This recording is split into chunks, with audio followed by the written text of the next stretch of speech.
untuk pembicaraan kita hari ini.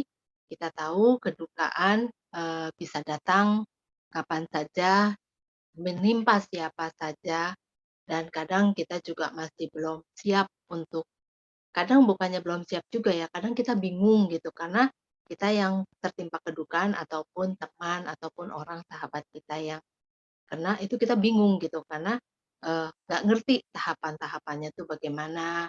Nah, kita sama-sama belajar, kita sama-sama, mendengarkan, Pak Rifai nanti akan memberikan kita penjelasan.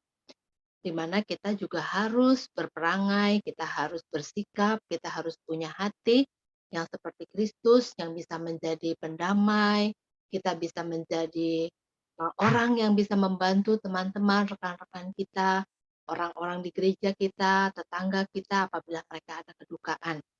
Kita satu dalam doa untuk membuka persekutuan kita malam hari ini. Terima kasih Bapak, Engkau boleh kumpulkan kami di tempat ini. Engkau juga mau pimpin untuk acara Zoom kami malam hari ini, di mana kami akan membicarakan tentang bagaimana kami harus bertindak, bersikap ketika teman-teman, sahabat, orang terdekat, ataupun lingkungan kami ada yang sedang berduka. Tolong berkati dan pimpin Pak Rifai yang membawakannya untuk kami. Terima kasih ya Bapak, pimpin Zoom ini, pimpin pembicaraan ini dari awal sampai akhirnya nanti, supaya segala perangkat dapat kami gunakan dengan baik. Terima kasih ya Bapak. Hanya dalam namamu Yesus Kristus kami berdoa dan mengucap syukur. Amin. Amin. Silakan Pak Rifai. Ya, selamat malam Bapak Ibu. Semoga kabar baik kita semua. Saya sebenarnya sungguh bersyukur kalau di komunitas gereja kita ini ya ada session sini. Karena memang seperti tadi disampaikan Bu Elis, ini sangat penting, sahabat di kala duka ya. Saya share. Ya, jadi karena masa-masa kedukaan itu tuh masa-masa yang berat bagi setiap orang. Jadi kedukaan maupun kehilangan adalah bagian yang pasti akan dialami oleh setiap orang dan jadi penting bagaimana kita menghadapinya ya. Jadi semoga sesi nanti ini bermanfaat buat kita, tapi tolong bisa menyediakan waktu Bapak Ibu karena kita bukan renungan sebenarnya, ya kombinasi lah ya renungan dan kemudian juga pembinaan dan kemudian kita juga berbagi. Jadi sebelum kita mulai, mari kita berdoa sekali lagi. Bapak di surga, kami sungguh mengucap syukur Tuhan malam ini anak-anak-Mu boleh bersatu dimanapun kami berada untuk belajar apa yang menjadi hati Tuhan sendiri buat anak-anak-Mu yang Kau kasihi, teristimewa, mereka-mereka, anak-anak-Mu yang kehilangan dan yang kedukaan. Kami tahu hati-Mu begitu dalam Tuhan untuk itu. Dan kami bersyukur kami boleh bertemu malam ini untuk belajar sesuatu dari sana. Dan jika di antara kami Tuhan yang juga mengalami kehilangan, mengalami kedukaan, Tuhan sendirilah yang teguhkan, kuatkan, dan pulihkan. Sementara kami mendengar sesi ini Tuhan, kami juga percaya Tuhan yang hadir bersama kami, Tuhan juga yang menolong kami, menghangatkan hati kami, bahkan mungkin memulihkan setiap hati kami yang barangkali kehilangan dan berduka. Terima kasih Bapa, terpujilah namamu, hanya Engkau yang ditinggikan. Di dalam nama Tuhan Yesus kami telah berdoa dan mengucap syukur. Amin. Nah, teman-teman, saya suka dengan gambar ini ya. Jadi artinya kita sedang memegang tangan seseorang dan itu dengan tulus kita lakukan pada saat berduka. Mungkin kita nggak ngomong apapun kepada orang itu ya, hanya memegang tangannya dengan erat dan mungkin hanya kontak mata eye to eye. Tapi itu tuh sudah mentransfer sesuatu kepada orang yang berduka gitu ya. Jadi nanti kita belajar teman-teman di dalam sesi ini ya. Jadi mungkin penghiburan tidak selalu dengan kata-kata, gitu ya.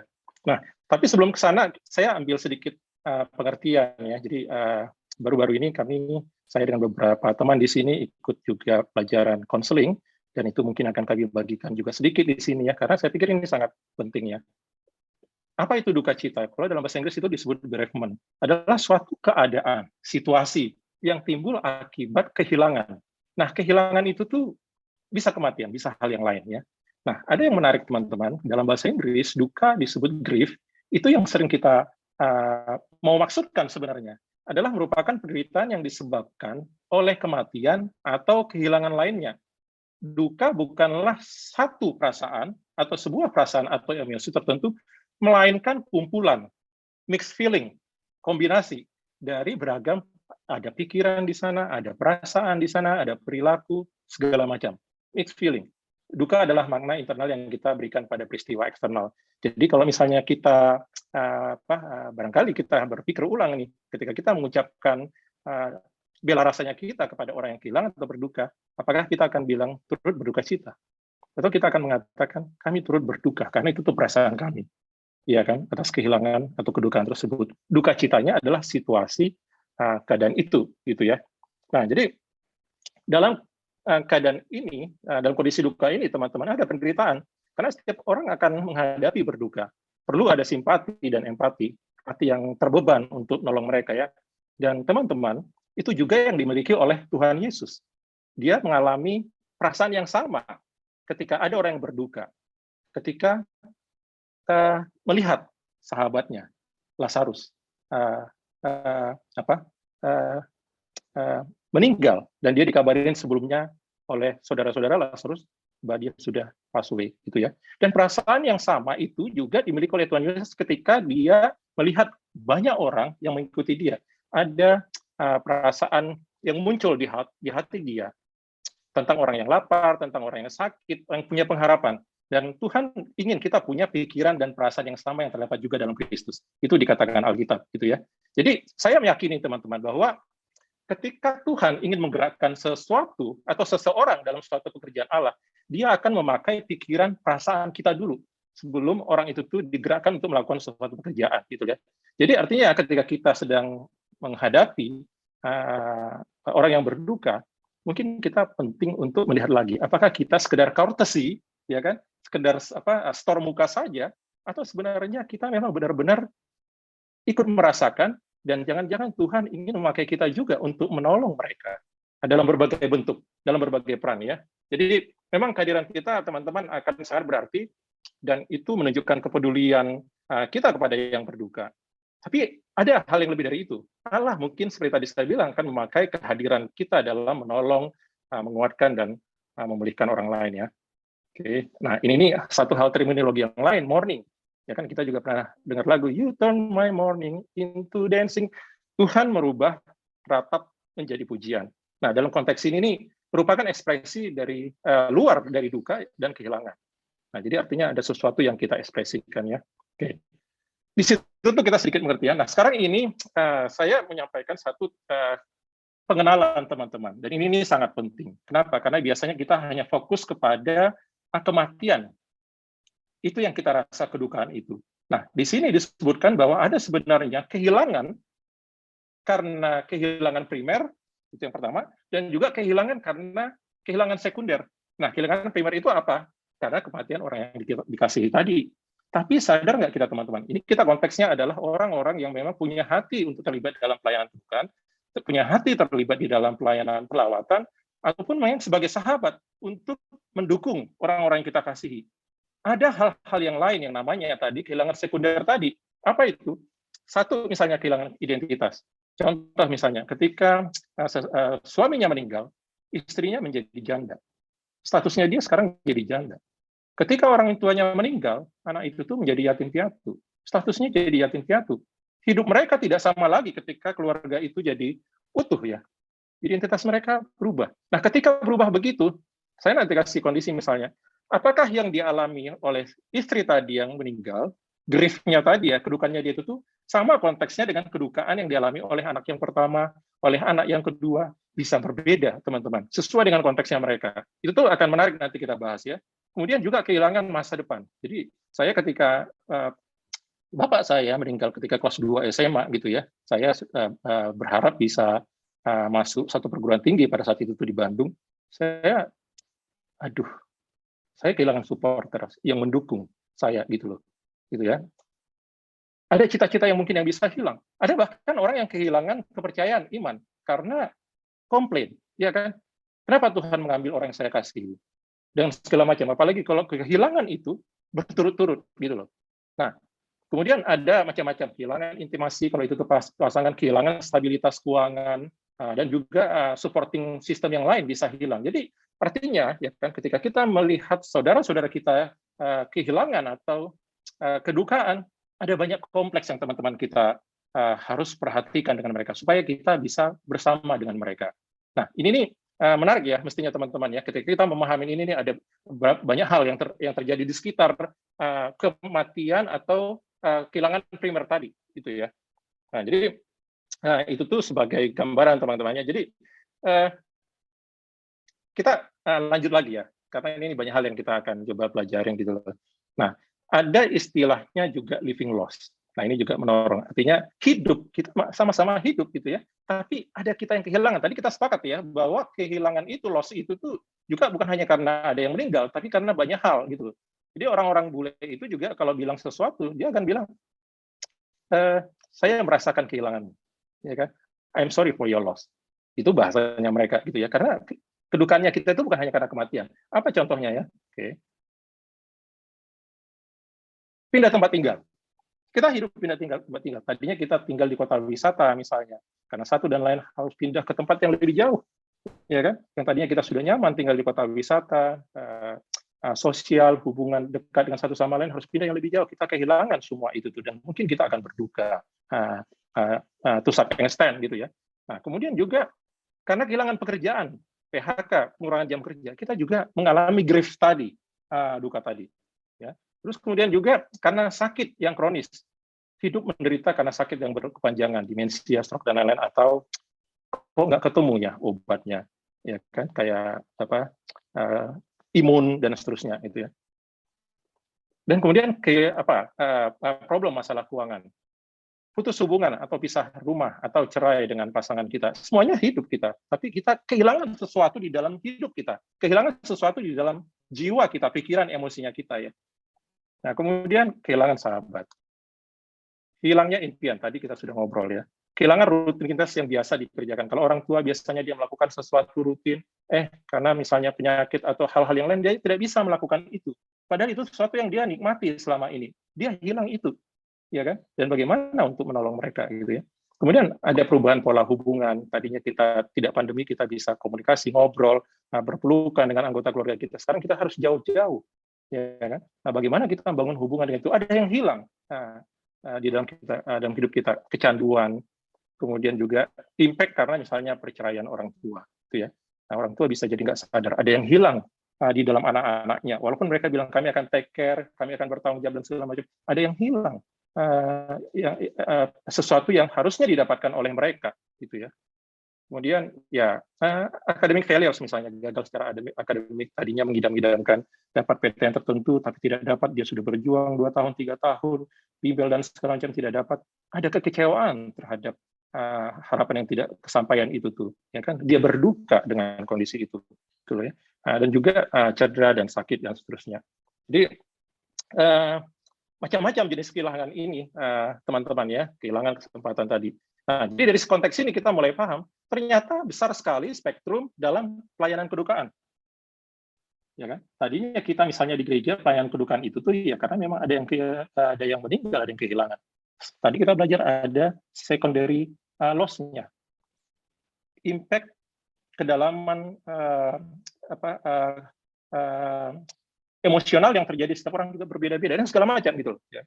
Nah, oke. Ini saya cepat aja teman-teman, karena kita merasakan ini ya, bahwa di dalam pandemi ini pun dengan ada yang tadi kehilangan, kematian, ada pekerjaan yang hilang, penghasilan dan segala macam, itu tuh banyak kehilangan kita yang terjadi teman-teman. Termasuk juga di dalam gereja kita ya, tadinya kita beribadah ketemu muka, bertemu dengan teman-teman, ya. Hey, hello, apa kabar dan segala macam. Sekarang kita tidak ketemu. Itu kehilangan sesuatu, gitu ya. Nah, itu saya cepat saja teman-teman. Nah, di sini kita tadi sudah pahamin ya tentang kedukaan itu sendiri, tapi juga bisa kita kenalin dari sahabat-sahabat kita, dari keluarga kita, dari orang tua kita. Kita harus lihat ada hal-hal yang lain. Ya. Nah, secara emosional mungkin mereka akan ada yang merasa bersalah. Merasa bersalah mungkin misalnya, aduh, seandainya kami bawa dia ke rumah sakit lebih awal. Ya kan, seandainya kami tidak membawa dia kepada pengobatan tertentu, seandainya kami lebih memperhatikan dia sebagai orang tua, macam-macam teman-teman. Kemudian ada yang marah, ya kan? Marah nggak terima keadaan itu, kenapa begitu cepat meninggal dan segala macam. Atau lekas marah, ada cemas, cemas itu macam-macam tadi ya, sudah kita bahas. Ada sedih, ada juga loneliness, kesepian, ada juga malah yang mati rasa, apatis, gitu ya. Nah itu tuh juga ada problem berarti terhadap orang yang mengalami kedukaan ini. Ini dirasakan oleh orang-orang yang berduka.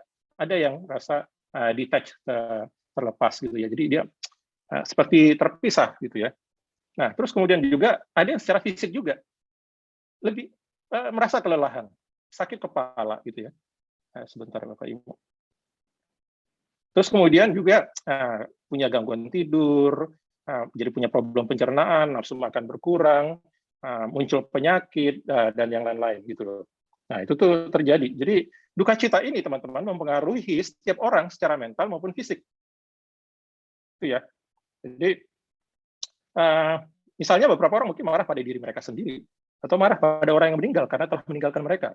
Sementara yang lain mungkin merasa ya oke gitu ya. Jadi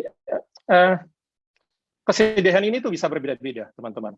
Apakah treatmentnya, terapinya sama untuk setiap orang berduka tadi menjadi berbeda? Tapi berduka ini semua hal yang terjadi, emotional symptoms ini, physical symptoms ini semuanya normal ya. Nah, mungkin ada juga orang yang pertama-tama mungkin merasa marah, kemudian sedih, takut sendirian dan macam-macam. Awalnya mungkin dia biasa aja, ya kan? Saya ingat ketika adik saya yang paling kecil usia 6 tahun, ketika bapak kami meninggal, dia diam di depan jenazah itu, dia nggak ngomong apa, hanya diam aja gitu loh. Karena mungkin dia nggak terlalu mengerti, ya bapak saya meninggal dan segala macam. Mungkin lama-lama dia nanti mulai merasa apa itu kehilangan bapaknya, dan itu tuh impact ketika dia mulai membesar gitu loh, hilang sosok sesuatu kepada dia, jadi dia nggak terlalu sadar. Nah, itu tuh juga sesuatu yang mixed feeling ya. Nah ada juga yang akhirnya manifestasinya itu berbeda, jadi malah dia tidak mau bergaul, jadi menyendiri, tidak mau keluar rumah ya kan. Nah sekarang kita jadi bisa melihat teman-teman banyak hal yang terjadi ketika seseorang berduka ya. Nah jadi saya senang dengan terminologi itu, bahwa kedukaan itu tuh begitu personal dan sangat private ya. Jadi ada satu misalnya kita bisa merasa alone in a crowd, ya kan? Kita kesepian, tapi sebenarnya kita ada di dalam keramaian. Tuh. Karena itu tuh begitu personal. Yang tadi saya bilang bahwa si anak si A seperti apa proses berdukanya dia, kedukannya dia, tingkat kedukannya dia berbeda dengan anak si B, berbeda dengan yang lain. Jadi personal gitu loh. Ya. Nah jadi ya begitulah ya. Semoga ini nih bisa kita mulai cakrawalannya bisa jadi lebih meluas ketika kita memahami itu ya. Nah buat yang berduka, itu ada hal yang terbaik yang dilakukan sama dia, karena dia tadi itu merasa sendiri, ya kan, dengan segala pergumulannya. Hal yang terbaik yang dia lakukan adalah sebenarnya dia harus belajar mengkomunikasikan apa yang dia butuhkan. Dan memang sudah seharusnya begitu, sepantasnya begitu, karena itu tuh akan bermanfaat. Jadi jangan ragu untuk mengatakan misalnya kalau ini kepada sahabat gitu ya, atau ini kepada saudara atau kepada kakak, hey, aku ingin kamu datang, ya kan? Aku ingin kamu tinggal di rumahku dalam beberapa hari ini. Kamu bisa menemani saya enggak gitu loh. Dia pun harus bisa mengkomunikasikan itu ya. Tapi ini ada yang menarik, teman-teman. Itu tuh juga nanti akan kita pelajari nanti di hal-hal praktis ya. Ketika dia mau ngomong begitu, bisa jadi dia bilang, tapi aku nggak butuh nasihatmu ya. Gitu loh. Apalagi hal-hal klise gitu loh. Nah ini mulai menarik lagi ya teman-teman. Apa hal-hal yang terbaik kita lakukan ketika kita mendampingi seseorang yang kedukaan. Nanti kita akan coba bahas ke belakang ya. Jadi apa yang harus kita berikan dalam masa duka bukanlah terutama nasihat dan saran, teman-teman, atau pandangan kita tentang sesuatu yang telah terjadi, ya kan? Jadi cenderung kita mudah sekali untuk tergoda untuk menyampaikan sesuatu. Oh, kalau saya sampaikan ini mungkin menolong dia. Niat kita baik, ya kan? Kalau saya menyampaikan penghiburan ini mungkin akan memberikan semangat buat dia. Sesuatu yang kita punya perspektif sendiri tentang itu ya. Tapi sebenarnya yang pertama dan paling penting buat mereka adalah kedekatan, hadir dengan penuh cinta kasih. Ya. Benar-benar kita mendengarkan mereka yang berduka. Dan mungkin ada hal-hal praktis yang lain yang bisa kita lakukan, membantu hal-hal kecil ya. Jadi Ini adalah semua cara ya untuk menunjukkan kedekatan kita kepada mereka-mereka yang berduka di dalam segala perasaan mereka, kesulitan mereka, keterbatasan mereka. Oke. Nah, saya mau mengquote ayat ini teman-teman. Bersukacitalah dengan orang yang bersukacita, dan menangislah dengan orang yang menangis. Ini ada dua nasihatnya. Satu, bersukacita untuk mereka yang sedang bersukacita, sedang berbahagia. Tapi di sisi lain juga kita diminta untuk menangislah dengan orang yang menangis. Betul ya. Dan saya mengambil ini teman-teman di bagian berikutnya, bahwa Tuhan Yesus itu sendiri pun menangis. Dan ini satu ayat yang cukup pendek, hanya 3 kata. Satu ayat ini gitu loh. Maka menangislah Yesus. Dengan segala cerita tadi yang di Lazarus tadi ya. Maka menangislah Yesus. Hanya 3 kata. Begitu dalam apa yang disampaikan kata-kata ini. Jadi ini bukan sekedar cerita, story gitu ya. Maka menangislah Yesus. Then what? Teman-teman mungkin bisa merasakan kedalaman itu. Yang Tuhan sendiri, ya Allah sendiri, menangis. Gitu ya. Apakah Tuhan tidak tahu apa yang dia perbuat? Atau apakah Tuhan tidak tahu apa yang dia perbuat? Tahu. Kan? Tetapi dia berduka, mengekspresikan hatinya, pikirannya. Dia berempati. Walaupun dia maha kuasa, dia sudah bilang sebelumnya, dia hanya tidur kok, ya kan? Walaupun murid-muridnya tidak mengerti pada saat itu, karena memang di cerita berikutnya dia membangkitkan Lazarus, ya kan? Tapi pada saat itu tuh dia berduka.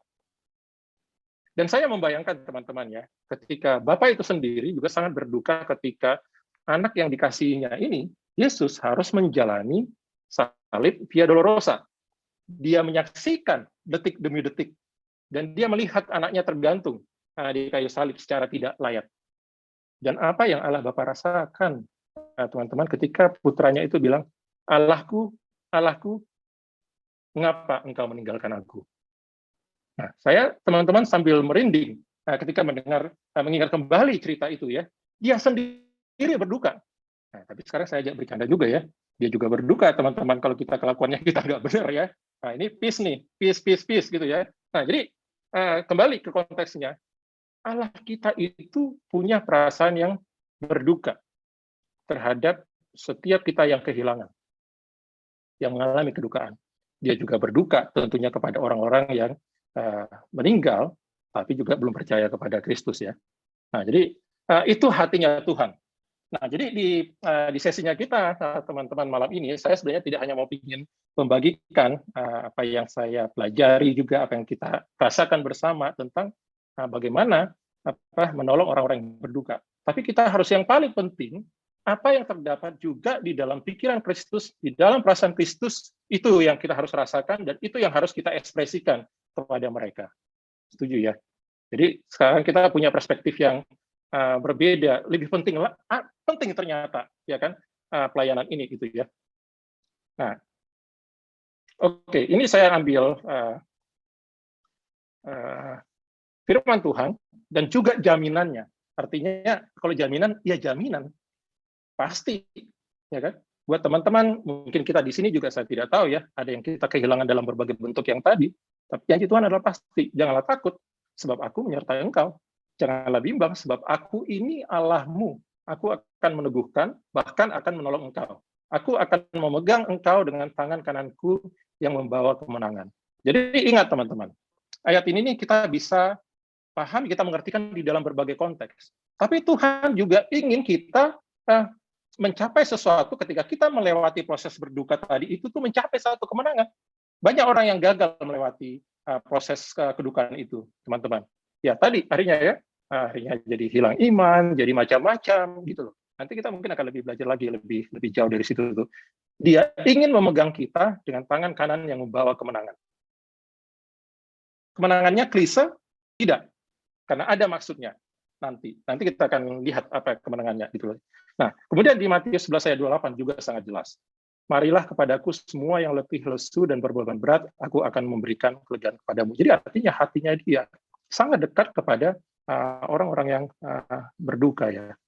Nah, jadi kita bersyukur punya Allah Bapa yang seperti ini. Oke. Nah, teman-teman di sini dalam konteks kita mengerti tentang berduka ini, teman-teman, ada beberapa hal yang harus kita pelajari juga, bahwa berduka adalah reaksi alami terhadap kehilangan. Ya, itu nggak bisa kita apa-apain. Harus kita rasakan itu kalau kita kehilangan sesuatu. Duka kita sendiri sulit untuk kita tangani sendiri. Kalau saya kehilangan sesuatu, saya juga sulit untuk mengcover itu dari kita sendiri. Makanya butuh orang lain membantu kita juga. Pengalaman untuk setiap orang berbeda. Tadi sudah kita cerita, tergantung situasinya, ya kan? Instansnya, kandungan kedukaannya berbeda-beda. Sekalipun itu tuh di satu keluarga, gitu ya, sama-sama kehilangan satu sosok di keluarga itu.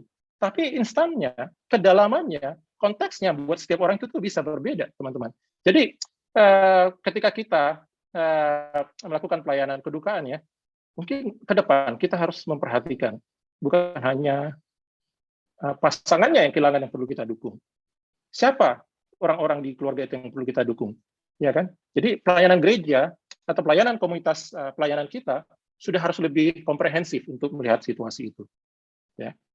Kemudian duka adalah beban berat yang harus dipikul siapa saja, dan kita membutuhkan bantuan untuk mengatasinya. Nah, proses berduka membutuhkan waktu. Nah, ini juga teman-teman, ini bisa kacau balau nih, bisa menyakitkan, tapi sesuatu yang kita harus pahami bahwa duka itu tidak permanen. Artinya bisa berakhir. Nanti di berikutnya nanti kita akan kaitkan ke sana gitu ya. Jadi masing-masing orang bisa berbeda. Bisa berbulan-bulan, bahkan ada yang tahunan gitu ya. Apa penyebabnya? Nah, Tuhan akan membawa kenyamanan dan kedamaian ya. Nah, sering berjalan dengan waktu. Saya butuh 3 bulan ketika papa saya meninggal. Setiap hari saya menangis di kamar dan juga di jemuran halaman belakang rumah kami ya, gitu ya, sore-sore gitu, karena kehilangan sosok itu gitu loh. Jadi reaksi alami ini karena alami, jangan di counter. Kita berikan kesempatan secara natural buat dia untuk mengalami kedukaan itu. Ya. Harus menerima kenyataan itu. Dan memang apa boleh buat, harus rasakan sakit dan kesedihan itu. Kok gitu ya? Kok gitunya itu karena memang ternyata itu adalah proses nantinya yang membantu dia untuk sembuh, healing dari proses itu. Ya kan? Jadi ada orang yang lama sekali itu berduka. Kenapa? Karena ada berbagai hal. Dia ingin cepat-cepat selesai dari masalah kedukaan itu. Mungkin karena dia harus bekerja dan segala macam. Tapi nanti dia akan muncul lagi, sampai muncul lagi. Jadi unfinished business istilahnya. Oke ya.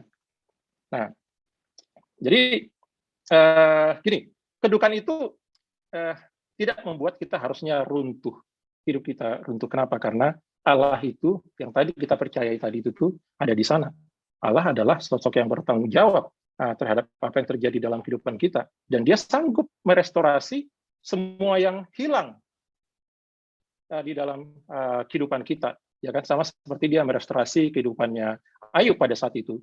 Mungkin kita sekarang tidak berharap bahwa yang sudah meninggal itu sama seperti Yesus bilang, Lazarus bangunlah, ya kan, hidup kembali. Ya kan, mungkin tidak seperti itu, tapi ada hal-hal yang lain, baik emosional, baik hal-hal yang lain, atau mungkin berkat-berkat lain yang Tuhan akan restorasi di dalam kehidupan kita, gitu ya. Karena Tuhan sanggup melakukan itu. Jadi saya hanya cerita di sisi lain, teman-teman. Jadi saya setelah lulus kuliah, saya masuk bekerja di sipil, gitu ya. 5 tahun kemudian saya harus banting setir, pindah ke IT gitu loh. Nah, karena satu hal, kenapa? Karena waktu itu tuh saya mau melamar putri sekarang yang jadi istri saya. Ya. Nah, kalau mau melamar dia, saya pikir saya harus punya kerja yang permanen, punya kantor yang jelas, gitu ya, supaya oke nih dilihat calon mertua saya misalnya. Kenapa? Karena sebelumnya saya bekerja di project, kontraktor. Kontrak dulu baru ngantor, ya kan? Kontraktor. Nah, akhirnya saya bekerja pengen setir dalam perusahaan IT supaya ada jelas statusnya dan segala macam. Nah, ceritanya saya bukan mau di sana, teman-teman. Saya membandingkan pada saat itu, aduh, ini saya harus memulai suatu pekerjaan yang baru.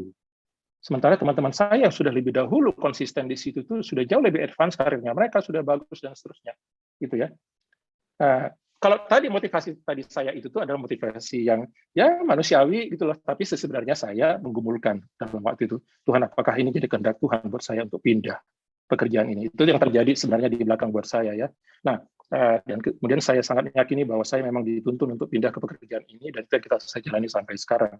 Nah, apa yang saya maksud ketika saya pindah shifting tadi itu, apakah saya jadi ketinggalan dengan orang-orang yang teman-teman saya yang lebih dahulu bekerja di tempat yang lain dan segala macam? Ternyata enggak juga, teman-teman. Saya bisa sama dengan mereka walaupun saya kalah start jauh hari, atau mungkin dalam beberapa hal bisa jadi lebih advance. Maksud saya tentang restorasi itu Tuhan bisa melakukan apapun.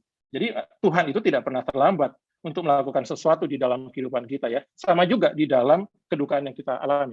Tuhan bisa merestorasi apapun di dalam kehidupan kita. Dan kita harus percaya itu ya. Nah, oke, ini tentang ada kesalahpahaman tentang berduka dan duka cita. Jadi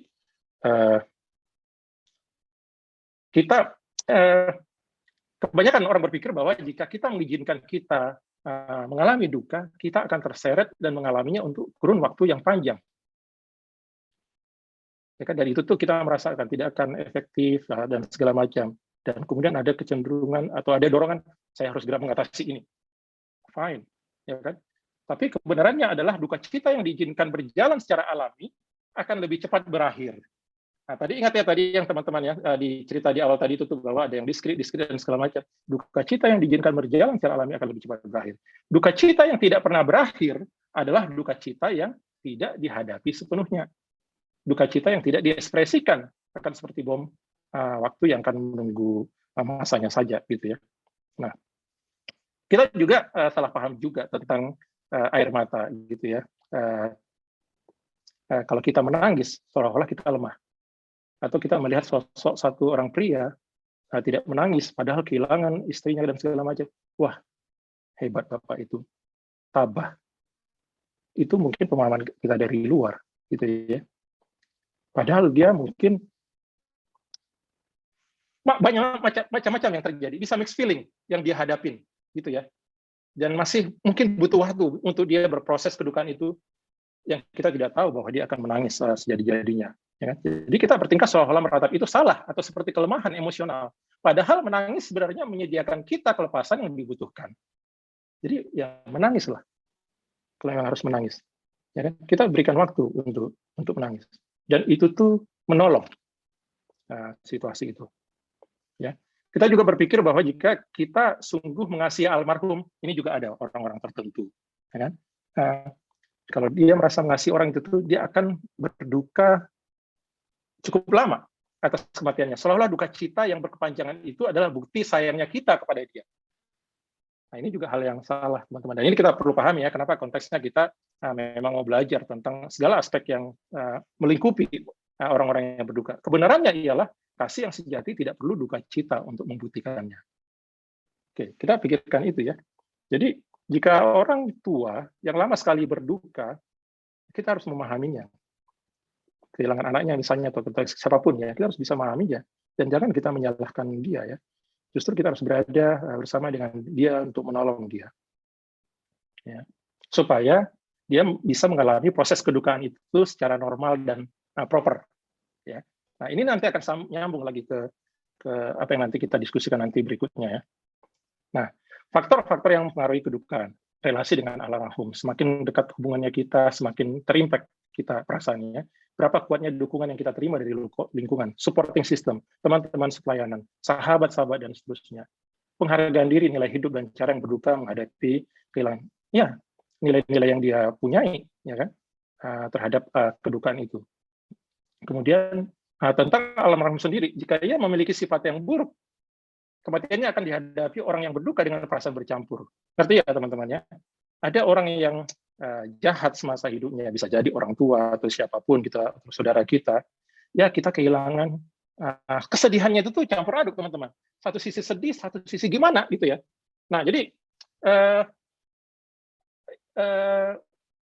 mixed feeling situasinya itu. Ya, terus kemudian juga jenis kematian. Jenis kematian misalnya apakah dia memang kita sudah lama rawat di rumah sakit, kita lebih siap untuk itu, atau kematian tiba-tiba, kecelakaan, ya kan?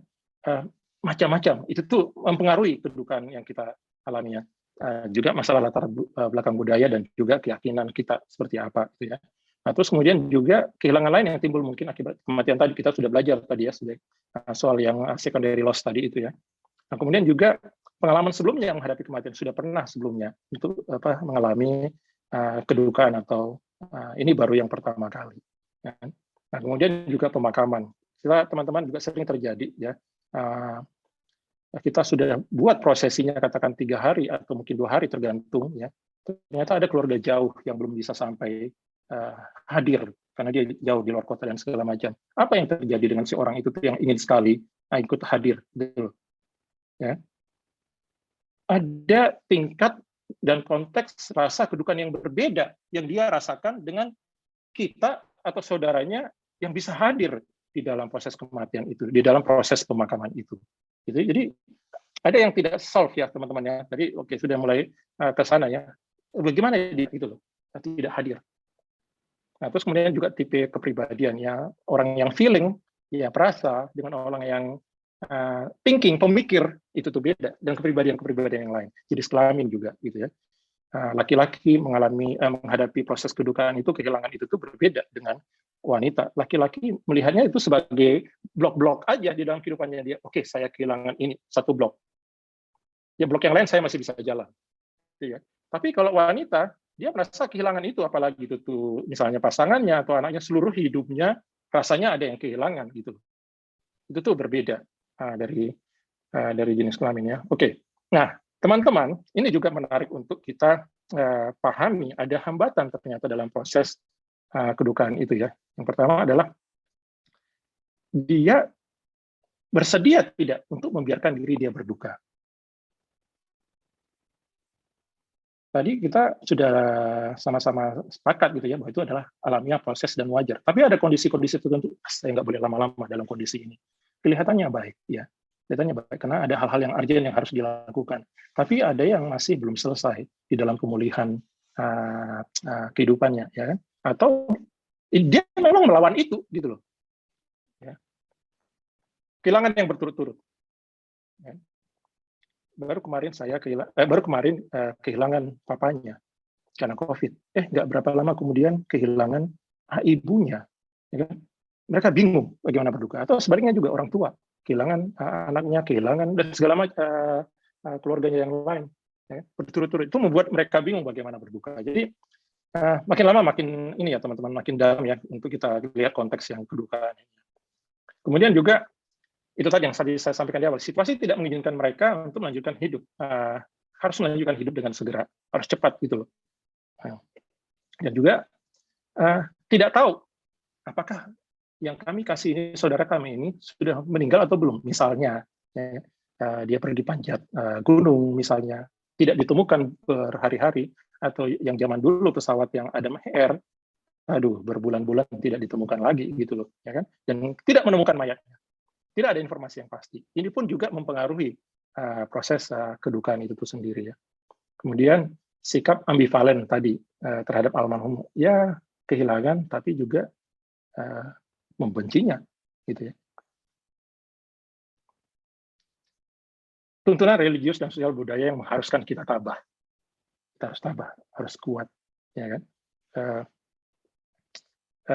Ada satu sahabat, gitu ya, ada satu sahabat yang baru kehilangan anaknya karena COVID gitu ya.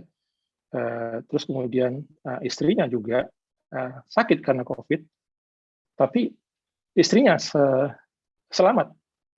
Kan? Terus kemudian anaknya tidak. Dan dia sekarang juga sudah ikut mulai melayani, menghibur orang-orang lain yang kedukaan dan kehilangan segala macam. Gitu ya. Kelihatannya tabah. Tapi ketika dia menceritakan itu, bahwa dia baru saja kehilangan ini, dia menangis menceritakan itu. Dia berpikir bahwa istrinya yang tidak siap. Ya, istri saya ini belum siap. Kalau saya sih sudah siap. Dia bilang begitu. Tapi dia tidak tahu bahwa kita melihat bahwa dia menangis cukup dalam, terisak-isak ketika dia menceritakan itu. Gitu loh. Kesannya dia harus sabar, karena dia orang rohani. Mungkin pelayan Tuhan gitu loh. Tapi di dalamnya sebenarnya hancur untuk itu. Gitu ya. Oke.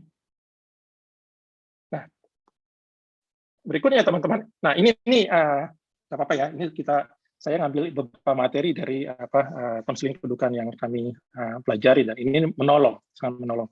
Jadi kalau kita lihat sebentar, saya pakai spotlight. Nah, ini respon umum terhadap kehilangan ya. Jadi ini ketika kita kehilangan atau kedukaan, ini subjektif. Tingkatnya seperti apa tergantung kita masing-masing. Dan kecenderungan yang ada adalah kita ingin memfixing, menolong, menghibur atau orang yang tersebut untuk segera normal sebelah kanan, ya kan? Jadi melakukan seperti shortcut. Nah, di sini disebut si short circuiting ya, kayak korslet gitu ya. Diambil langkah ini untuk segera bisa ke sini. Tapi ya kan, proses yang sebenarnya yang seharusnya adalah dia harus turun sampai ke bawah. Dia rasakan tadi kesedihan tadi, ya kan, kepiluan tadi, dan kemudian dia bangkit kembali. Bukan langsung potong kompas, langsung kemiri. Jadi artinya ada yang tidak beres di sini, dan itu akan berdampak di kemudian hari ya. Oke. Jadi kita mulai berpikir nih, ketika ada orang-orang di sekitar kita yang berduka, apa yang akan kita katakan? Apa yang akan kita lakukan? Gitu ya. Rasanya ingin segera membuat mereka recover. Kita senang kalau mereka langsung sepertinya normal kembali dalam kehidupan mereka. Tapi coba kita lihat dari perspektif lain. Ada yang dia tidak rasakan sampai mendalam. Suatu saat itu kan muncul. Itu tadi. Jadi belum selesai, jadi berkepanjangan ya. Nah, bagaimana menghadapi kehilangan ini ya teman-teman? Nah, jadi penting sekali bagi yang berduka untuk menghadapi dan bukannya menghindar dari kedukaan itu. Yang harus dihadapi. Pada saat dihadapi memang sedih banget, sakit banget, gitu loh. Dan semuanya ya nggak jelas ke depannya seperti apa, misalnya seperti itu.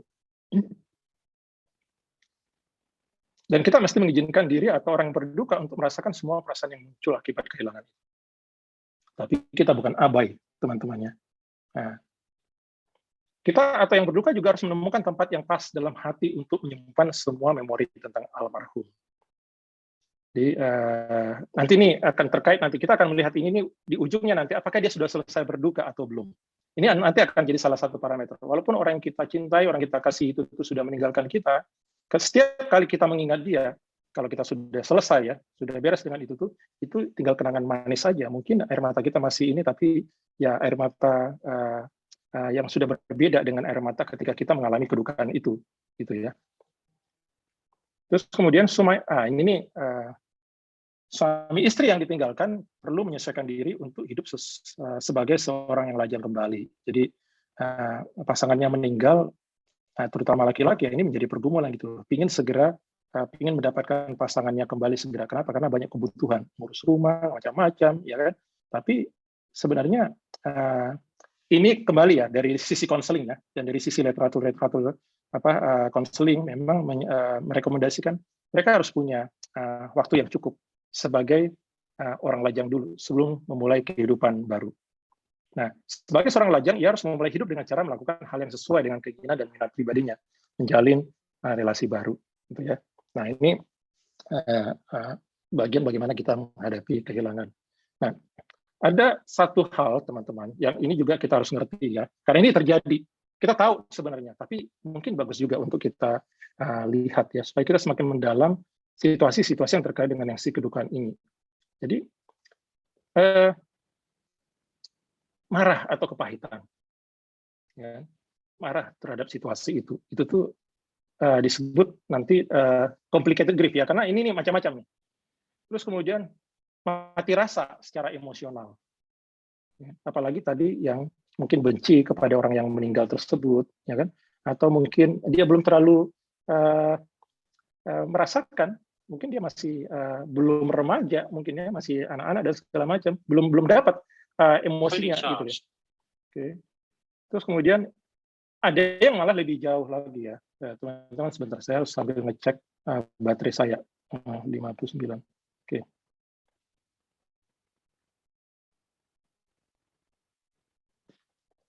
Ya. Nah, jadi rasanya ingin ikut menyusul mati dengan almarhum ya. Ada yang seperti itu. Kemudian menjadi orang yang tidak beriman, yang tidak percaya, atau malah kehilangan uh, imannya gitu ya. Kemudian ada yang merasakan kerinduan kepada almarhum secara berkepanjangan. Nah, ini nih kedukaan-kedukaan yang rada kompleks, teman-teman.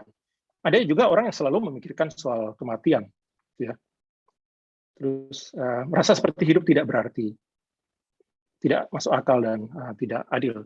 Itu tuh lebih kompleks lagi situasinya. Jadi orang yang kehilangan, orang yang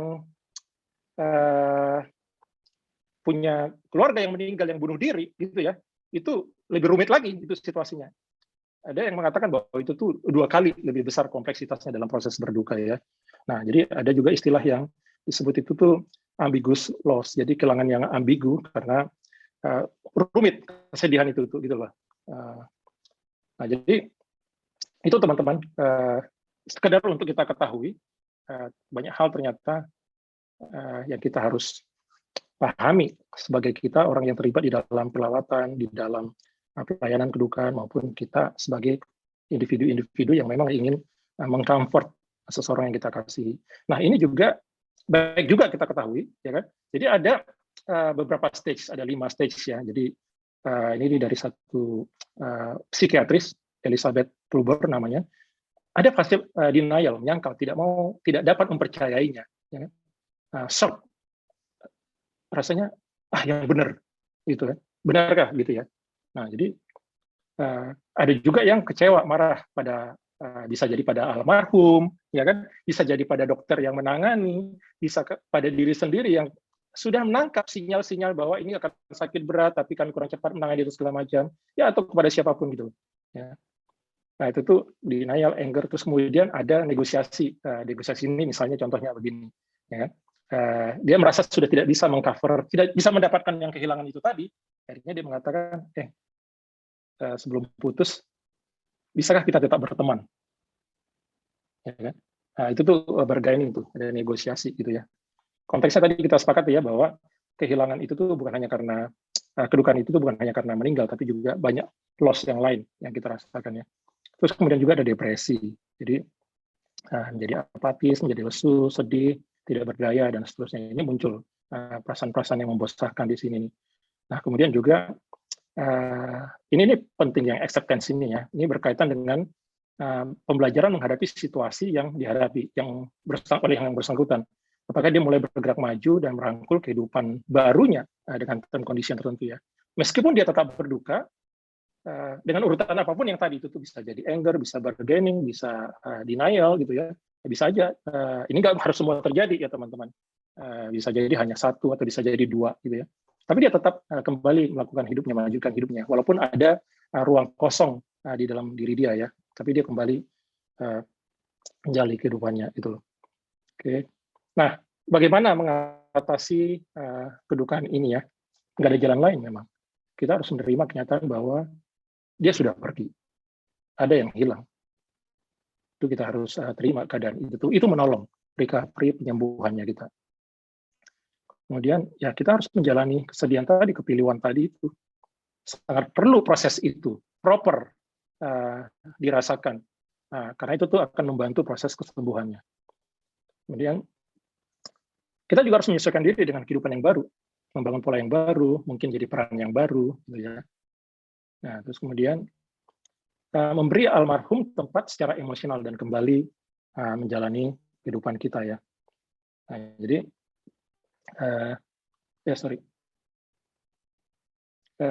jadi kalau misalnya ada orang yang katakan mereka perlu melakukan peringatan, katakan 40 hari, 100 hari kematian, misalnya ada yang merasa itu tuh membantu mereka, ya mungkin itu akan membantu mereka ya dalam hal proses itu. It's okay, itu menolong mereka. Nah, sekarang ini kita mulai masuk ke hal-hal yang praktis, teman-teman. Ya. Jadi, kita harus cek mereka, berusaha untuk menghubungi mereka, janjian dengan mereka, ya kan? Mungkin kita akan surprise bahwa ternyata ketika kita mengecek kondisi seseorang yang berduka itu, menanya kabar mereka, itu tuh sesuatu yang sangat berarti buat mereka. Terus kemudian juga kita juga penting untuk memahami proses kedukaan itu sendiri gitu loh. Termasuk juga tadi gejala-gejala dan simptom yang terjadi secara emosional, secara fisik. Dan kita mungkin ya dengan ini ya, dengan sesi ini kita jadi belajar gitu loh. Supaya kita bisa mendukung mereka lebih baik dalam hal apa saja kita bisa mendukung mereka. Mungkin tidak hanya satu, mungkin dari aspek yang lain, mungkin dari aspek yang lainnya. Nah, oke. Terus kemudian juga ini, listen more, talk less, ya kan? Cenderung kita memang banyak sekali penghiburan-penghiburan. Dia orang Batak, saya orang Batak ya. Terderet-deret tuh kalau ada yang kedukaan berderet-deret menyampaikan rasa bela sungkawa panjang dan segala macam yang disampaikan benar semua teman-teman. Termasuk juga ayat firman Tuhan. Dari kumpulan marga ini, dari kumpulan ini sampai malam, besok lagi dan 3 hari berturut-turut. Ya kan? Dalam hal-hal tertentu ada mungkin yang betul dan segala macam. Tapi kalau di presentasi nggak pernah ada kajian ilmiahnya ya. Dari 100% yang disampaikan itu, berapa yang keserap sama dia? 100% kah? 70% kah? 50% kah? Atau ada orang-orang tertentu cuma 30, 20% dan segala macam. Ya. Jadi it's okay, kita hormati semua itu tuh karena itu tuh bagian mengcomfort, tapi paling tidak kita belajar ya kan. Bahwa ketika Anda berhadapan dengan seorang yang berduka, sering sekali sulit untuk mengetahui apa yang harus dikatakan. Kecenderungan alami kita adalah untuk mencoba perasaan mereka lebih baik terhadap situasi kesedihan itu. Tidak ada pembicaraan yang akan membantu. Mereka akan mendapat manfaat yang lebih banyak dengan membicarakan perasaannya daripada yang lain. Gitu ya. Itu tuh kita hormati semua bagian proses itu. Tapi sebenarnya harus ada masa sesi di mana mereka yang berbicara banyak kepada kita. Bukan kita yang berbicara banyak sama dia. Gitu ya. Jadi kita dengarkan pikiran dan perasaan mereka dan ungkapkan belas kasih kita atas apa yang mereka alami dan kesedihan mereka ya. Nah, terus kemudian yang tadi kita izinkan mereka untuk menangis, menampakkan perasaannya. Ini salah satu aspek yang sangat penting untuk mereka melewati kedukaan mereka dengan baik ya. Jadi membiarkan mereka menangis menunjukkan bahwa kita memahami bahwa menangis itu adalah perasaan penting yang dalam proses berduka. Dan mungkin kita tergoda untuk segera menghibur, memberitahu mereka, tidak usah menangis, ya kan? Tapi ya itu bagian penting dari proses itu, ya. Nah kalau di konseling ada bagian lain caranya untuk menolong mereka untuk mengungkapkan itu ya, menuliskan perasaannya mereka. Ya, mungkin kita nggak selalu ada bersama dengan mereka, tapi mereka bisa kita tolong saya untuk menuliskan perasaannya mereka. Bukan diari ya, mungkin dia bisa bilang ketika perasaannya dia lagi sedih, dia lagi merasa gimana, saya sedih. Dia tuliskan aja tuh, saya sedih dan segala macam. Ya, nanti dia akan lihat catatan-catatan dia itu tuh, dan itu tuh mengungkapkan dia secara keluar gitu ya. Dan kemudian, nah tadi ya kan, kita malah yang ketika kita tidak tahu atau tidak perlu menceritakan banyak hal atau menyampaikan banyak hal kepada dia, malah kita yang mungkin bertanya kalau kita ragu kepada dia ya, jangan ragu untuk bertanya kepada mereka yang memungkinkan mereka untuk berbicara tentang yang mereka cintai dan terbuka, cintai secara terbuka. Oh, si bapak ini adalah begini. Oh, suami saya adalah begini. Oh, dia dulu begini dan segala macam. Dia keluarkan semua itu perasaan-perasaannya dia. Bagian kita mendengarkan. Kita harus pancing dia keluar dari itu. Rather than kita yang cerita banyak sama dia. Nah, itu tuh sesuatu yang sebaiknya kita lakukan ya. Kemudian yang berikutnya yang kita lakukan adalah kita bisa menawarkan hal-hal praktis pada mereka. Jadi sementara mereka sedang dalam berduka, kita bisa melakukan tugas-tugas rutin mereka. Untuk sementara kita cover dulu deh. Bisa jadi seperti membersihkan rumah mereka atau bila perlu memasak misalnya ya, kita lihat konteksnya kita sekarang lah ya. Tapi ini sesuatu yang sangat berarti. Saya ingat dulu ketika saya kedukaan itu ada keluarga mereka 2 hari, 3 hari bersama dengan kami yang berduka, ya nggak melakukan apapun, ya kan? Dibiarin aja melewati rasa kedukaan itu. Mereka yang melakukan semua hal di rumah, membersihkan rumah, memasak dan segala macam. Ya konteksnya kita harus pikirkan, ya kan? Ya mungkin kita kirim GoFood ke mereka, atau misalnya membeli belanja sesuatu atau untuk buat mereka ya. Contoh misalnya ini saya buatin kira-kira cerita ya, misalnya namanya Linda misalnya, bukan yang mudah-mudahan nggak di sini ya, ini saya ambil namanya. Lin, gimana kabar? Oh, lagi begini, lagi nggak ngapa-ngapain sih. Aku lagi di supermarket. Kalau di kota wisata itu ada fresh market misalnya. Ya, buah-buah di sini bagus-bagus dan sudah aku rasakan enak, ya kan? Dan ini lagi murah. Aku bawain buatmu ya. Aku usah repot-repot dan segala macam. Apa-apa, nanti aku tinggal lewat, ya kan, saya antarkan ke tempatmu. Itu sangat berarti. Atau mungkin pakaian-pakaian mereka yang sudah tidak jelas selama berhari-hari, ada seseorang yang melakukan, oh ya saya bawa pakaiannya ke laundry, atau mengasuh anak mereka, atau ya mungkin, nanti anakmu dengan si anakku tuh pulangnya jam sekian, nanti aku aja yang jemput mereka ya, misalnya seperti itu. Dan lain-lain ya teman-teman yang bisa kita lakukan. Mungkin dulu ini pernah kita lakukan, atau ada yang melakukan ini, ternyata ini cukup membantu mereka. Ya, ini praktikal, hal praktikal. Terus juga, nah ini, terkadang orang yang berduka perlu duduk diam untuk mendapatkan kembali kedamaian itu. Jadi tahan keinginan untuk mengisi kesunyian itu tuh dengan memberinya ruang ya. Kehadiran kita sudah cukup. Dengan berada di sana untuk mereka itu sudah menunjukkan cinta, dukungan kita kepada mereka ya. Tanpa mengucapkan banyak hal, itu tuh sudah jadi satu terapi. Jadi ada ini istilahnya, ini ministry of presence gitu loh. Pelayanan kehadiran. Hadir aja, karena itu tuh yang memang mereka rasakan pada saat itu ya. Nanti di konteks lain, di waktu-waktu yang lain, kita akan lebih banyak, lebih dalam berproses dengan mereka. Nah, kemudian, ini juga kita mengingat hal-hal atau tanggal-tanggal penting ya. Jadi kita di gereja kita, ini sama dengan ulang tahun, kita mengucapkan selamat ulang tahun, itu sudah kita lakukan di gereja kita, melakukan kartu elektronik ucapan ulang tahun, dan di gereja kita juga membuatin Remembrance Day. Di bulan Desember kita lakukan itu tuh, dan orang-orang sangat terkuatkan, sangat terhibur, sangat terharu dengan itu ya. Tapi itu bulan 12 gitu ya. Tapi mungkin di waktu mereka kehilangan itu tuh mungkin bulan Februari atau bulan Maret, mungkin kita juga bisa mengingat mereka untuk itu, ya kan? Oke. Nah, sekarang kalau tadi kita hal-hal yang bisa kita lakukan ya untuk mendukung mereka, nah tapi ada juga yang jangan. Nah, kita juga bisa belajar dari sini. Jangan, mungkin tidak bijak kalau kita lakukan. Ya, misalnya contohnya apa ya kan? Terkadang orang memiliki kesalahpahaman bahwa membicarakan orang yang dicintai yang telah meninggal akan membuat orang berduka, merasa sedih. Jadi kita sungkan ngomongkan itu ya. Kebanyakan orang yang berduka ingin membicarakan dan memikirkan orang yang mereka cintai yang telah meninggal, dan dengan melakukan ini membantu memfasilitasi proses penyembuhan. Ajukan pertanyaan tentang orang yang dicintai yang hilang, seperti apa hobi mereka. Ya kan? Jadi kita jangan jangan sungkan menanyakan itu. Tanyakan tentang kenangan yang mereka hargai. Mungkin ada yang salah satu dari sedikit orang yang dengannya teman Anda, sahabat kita merasa bebas untuk berbicara tentang kehilangan mereka. Jadi kita dorong percakapan dan kenangan tentang almarhum dan kita dengarkan. Ya. Yang kemudian, don't try to fix them. Itu tadi yang kita bahas sebelumnya. Duka bukanlah masalah yang harus diperbaiki. Ya. Jadi tadi ingat yang grafik tadi ya, ingin segera melompat karena kita ingin memfikskan sesuatu. Mereka yang sedang berduka hanya membutuhkan dukungan dengan kehadiran kita yang penuh kasih. Mencoba melakukan atau mengatakan sesuatu untuk memperbaiki situasi hanya membuat Anda merasa mereka lebih tidak berdaya, gitulah. Jadi ingatlah bahwa kesedihan tidak dapat diatasi dengan apapun kecuali waktu, dukungan dan kasih sayang. Jika mereka merasa Anda mencoba memperbaikinya atau perasaannya, dia mungkin mulai memandang dirinya sebagai masalah yang dapat mengurangi kenyamanannya untuk mengungkapkan perasaannya kepada Anda dan mengungkapkan perasaannya secara terbuka. Ya.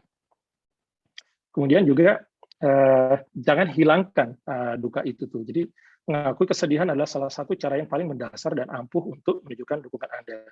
Orang mungkin secara tidak sengaja mengurangi kesedihan orang dicintai dengan mengatakan, kamu akan bisa melewatinya, kamu akan bisa mengatasinya, kamu akan baik-baik saja. Nah, cara terbaik untuk menghargai perasaan dan pengalaman duka seseorang adalah dengan menanyakan bagaimana perasaan mereka dan kita mendengarkan.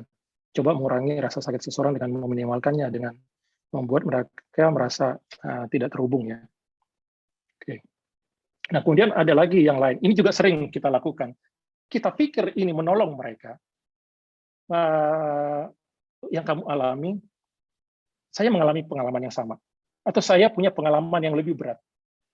Itu tuh cenderung kita lakukan untuk ketika kita menghibur seseorang ya. Jadi untuk mengidentifikasi rasa sakit mereka dan memberi dukungan, Anda mungkin tergoda untuk membuat perbandingan tentang kehilangan yang pernah Anda alami. Namun melakukan hal itu tidak perlu dan sering menyebabkan frustrasi dan kekesalan bagi orang yang mengalami kedukaan. Meskipun mungkin benar Anda pernah mengalami itu, bijaksanalah menyampaikan pengalaman itu, gitu ya. hanya bagikan buat orang, hanya bagikan dan buat perbandingan jika kehilangan sangat mirip dengan mereka. Membuat perbandingan yang tidak pantas, membuat mereka merasa diminimalkan. Nah, ini penting. Padahal mereka ketika kehilangan itu, ketika kedukaan itu, wah rasanya sudah seperti hancur. Dan kemudian ada yang menasihati mereka, menyemangati mereka dengan begini-begini, oh saya dulu begini-begini. Gitu ya. Jadi, yang kamu alamin, pasti bisa kamu lewati, itu tidak seberapa dengan yang, ini ada kehilangan yang lebih berat. Kan itu message secara tidak langsung ya, sampai dengan ucapan-ucapan kita tadi. Ya. Ini juga ya membuat pernyataan tentang penampilan orang yang sedang berduka mungkin tampak tidak berbahaya, jadi jangan komen kepada penampakan penampilan mereka, ya kan? Ini juga bisa komentar yang menjadi merusak. Jangan memberi tahu mereka yang sedang berduka bahwa mereka terlihat lelah, kamu lelah ya, kamu sedih, kamu tertekan dan segala macam. Komentar-komentar ini rasanya buat kita sepertinya memahami perasaannya mereka. Itu kan yang kita pikirkan ketika kita mengeluarkan komentar itu. Tapi buat dia, kan, itu membuat dia semakin memperkuat apa yang mereka rasakan. Mengkonfirmasi itu loh. Ya kan? Dia sudah merasakan itu. Jadi kita malah mengkonfirmasi itu. Apakah itu tuh sesuatu yang baik kita sampaikan. Nah, di sini ya tidak direkomendasikan ya. Sebaliknya tawarkan dukungan Anda dan tanyakan bagaimana apa yang Anda bisa bantu. Gitu ya. Nah, terus kemudian ini kata-kata hampa lah ya. Saya bacakan aja teman-teman. Kata-kata hampa harus berada di urutan teratas daftar yang harus dihindari untuk diucapkan kepada seorang yang berduka. Ungkapan seperti, mereka sudah lebih baik sekarang. Ya kan? Betul bahwa mereka sudah bersama dengan Tuhan sekarang. Itu tuh kita sebutkan sama mereka gitu ya. Apakah klise gitu ya? Dia tidak ingin kamu sedih. Ya, tapi pada saat itu tuh benar, gitu kan? Itu benar. Tapi pada saat itu apakah dia bisa menerima itu? Ya, harus dihindari dari semua percakapan dengan orang yang berduka. Pernyataan-pernyataan umum tersebut tentunya dimasukkan dengan maksud yang baik, itu tadi kan. Namun hanya untuk menenangkan dan memperkecil perasaan orang yang sedang berduka. Hal terbaik yang dapat kita berikan kepada mereka adalah pelukan, telinga mendengarkan, dan kehadiran yang penuh kasih. Tidak ada kombinasi kata yang membuat rasa sakit teman kita itu hilang. Kesedihan bisa menghabiskan segalanya. Hadir menawarkan cinta tadi, itu tuh yang penting ya. Nah, oke, yang tadi itu tuh kita bisa lakukan secara pribadi, secara komunitas. Tapi ketika merenungkan hal ini, teman-teman, saya juga kepikiran juga apa yang bisa dilakukan gereja kita di luar hal-hal yang tadi ya. Nah, misalnya ada kunjungan berkala kepada yang berduka. Ya. Nah, jadi kedukaan ini adalah aspek yang sangat penting yang dihadapi ya, dan kemampuan seseorang untuk menghadapi kedukaan itu berbeda-beda. Tadi kita sudah bahas di awal. Saya 3 bulan, ada yang setengah tahun dan segala macam. Kita mungkin perlu berkunjung secara berkala kepada mereka. Jadi pelayanan kedukaannya kita bukan pada saat kita melakukan ibadah kebaktian penghiburan saja, ya kan? Kemudian apakah itu tuh di pemakaman, ataukah itu tuh di rumah, ya kan? Tapi mungkin akan ada hal-hal yang lain berikutnya yang harus kita lakukan untuk menolong mereka sesuai dengan kompleksitas dan situasi kedukaan mereka tadi. Ya. Terus kemudian juga, ya ini sudah pasti kita membawakan pokok 2 rutin karena impact-nya secara personal bagi mereka yang berduka. Jadi mungkin kita di tim doa gitu ya, kita tidak hanya mendoakan mereka sekali saja, diumumkan di warta gereja bahwa telah meninggal ini dan segala macam, ya kan? Tapi mungkin kita perlu mendukung mereka di waktu-waktu kemudian, ya kan? Tapi pelayanan yang lain berjalan, pelawatan yang mengecek tadi kondisi mereka sudah seperti apa, mungkin ada proses konseling juga yang mungkin dilakukan, kita nggak tahu, ya kan? Kita mengecek itu. Kalau kita merasa, ya kan? Tim kita kan kerjasama tim nih di pelayanan kita kerjasama tim. Oh, kita melihat bahwa dia kondisinya masih begini. Oke, kita bawakan dalam doa. Dia minta atau tidak dia minta? Karena healing itu membutuhkan waktu, teman-teman. Ya. Tadi saya sudah singgung mengirimkan ikat perhatian atau ya kalau orang-orang sana ya ada bucket flower bunga pada saat kedukaan ya. Jadi kita mengingat tanggal-tanggal yang penting itu tuh buat mereka. Nah kemudian juga, nah kalau ini nih saya pikirkan ya, dalam konteks kita, tim pelayanan kedukaan itu tuh kebanyakan sih wanita. Sebaiknya juga ada pria yang terlibat dalam pelayanan kedukaan maupun pelawatan. Jadi dalam membantu orang-orang yang mengalami kedukaan itu, Allah memakai pelayanan penghiburan atau pelayanan kedukaan yang dilakukan oleh gereja. Tadi kita melakukan kebaktian penghiburan di sana, ada menyanyi lagu rohani, ada kita bagikan renungan firman Tuhan, ada kata-kata yang menghibur, yang disampaikan gitu ya. Itu meneguhkan iman mereka, itu menguatkan iman mereka. Tapi apakah itu terminal akhir? Setelah itu pelayanan kita sudah selesai terhadap mereka yang berduka ini. Itu bukan terminal akhir ternyata, ya kan? Karena masih banyak hal yang lain yang harus kita jaga di mereka. Ada pelayanan lanjutan yang kita harus lakukan sampai kita melihat tanda-tanda bahwa mereka sudah selesai dengan kedukaan itu, sudah bisa menjalani kehidupan normal tadi. Ya, oke. Ini jadi hal yang menarik kita pikirkan dalam bentuk pelayanan kita ke depan, diskusi kita khususnya di bidang kejamaatan ya. Jadi integral jadinya pendekatannya. Pelayanan kedudukannya kita ketika menghadapi istrinya seperti apa gitu ya, kepada anaknya seperti apa, integral kita melihatnya. Nah, ada banyak firman Tuhan teman-teman yang cukup melegakan kita, dan ini ya dan amin gitu ya.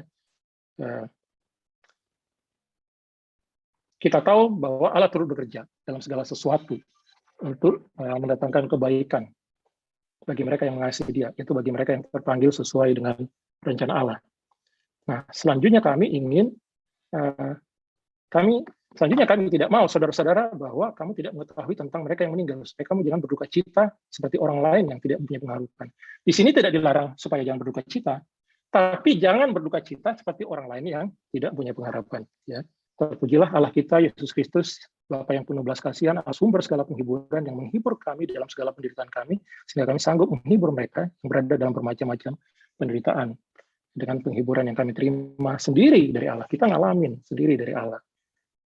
Mazmur 46 ayat 2 juga sangat indah sekali. Allah itu bagi kita tempat perlindungan dan kekuatan, sebagai penolong dalam kesesakan sangat terbukti. Mazmur 34:18 ini juga sangat spesial. Apabila orang-orang benar itu berseru-seru, maka Tuhan mendengar dan melepaskan mereka dari segala kesesakannya. Ya.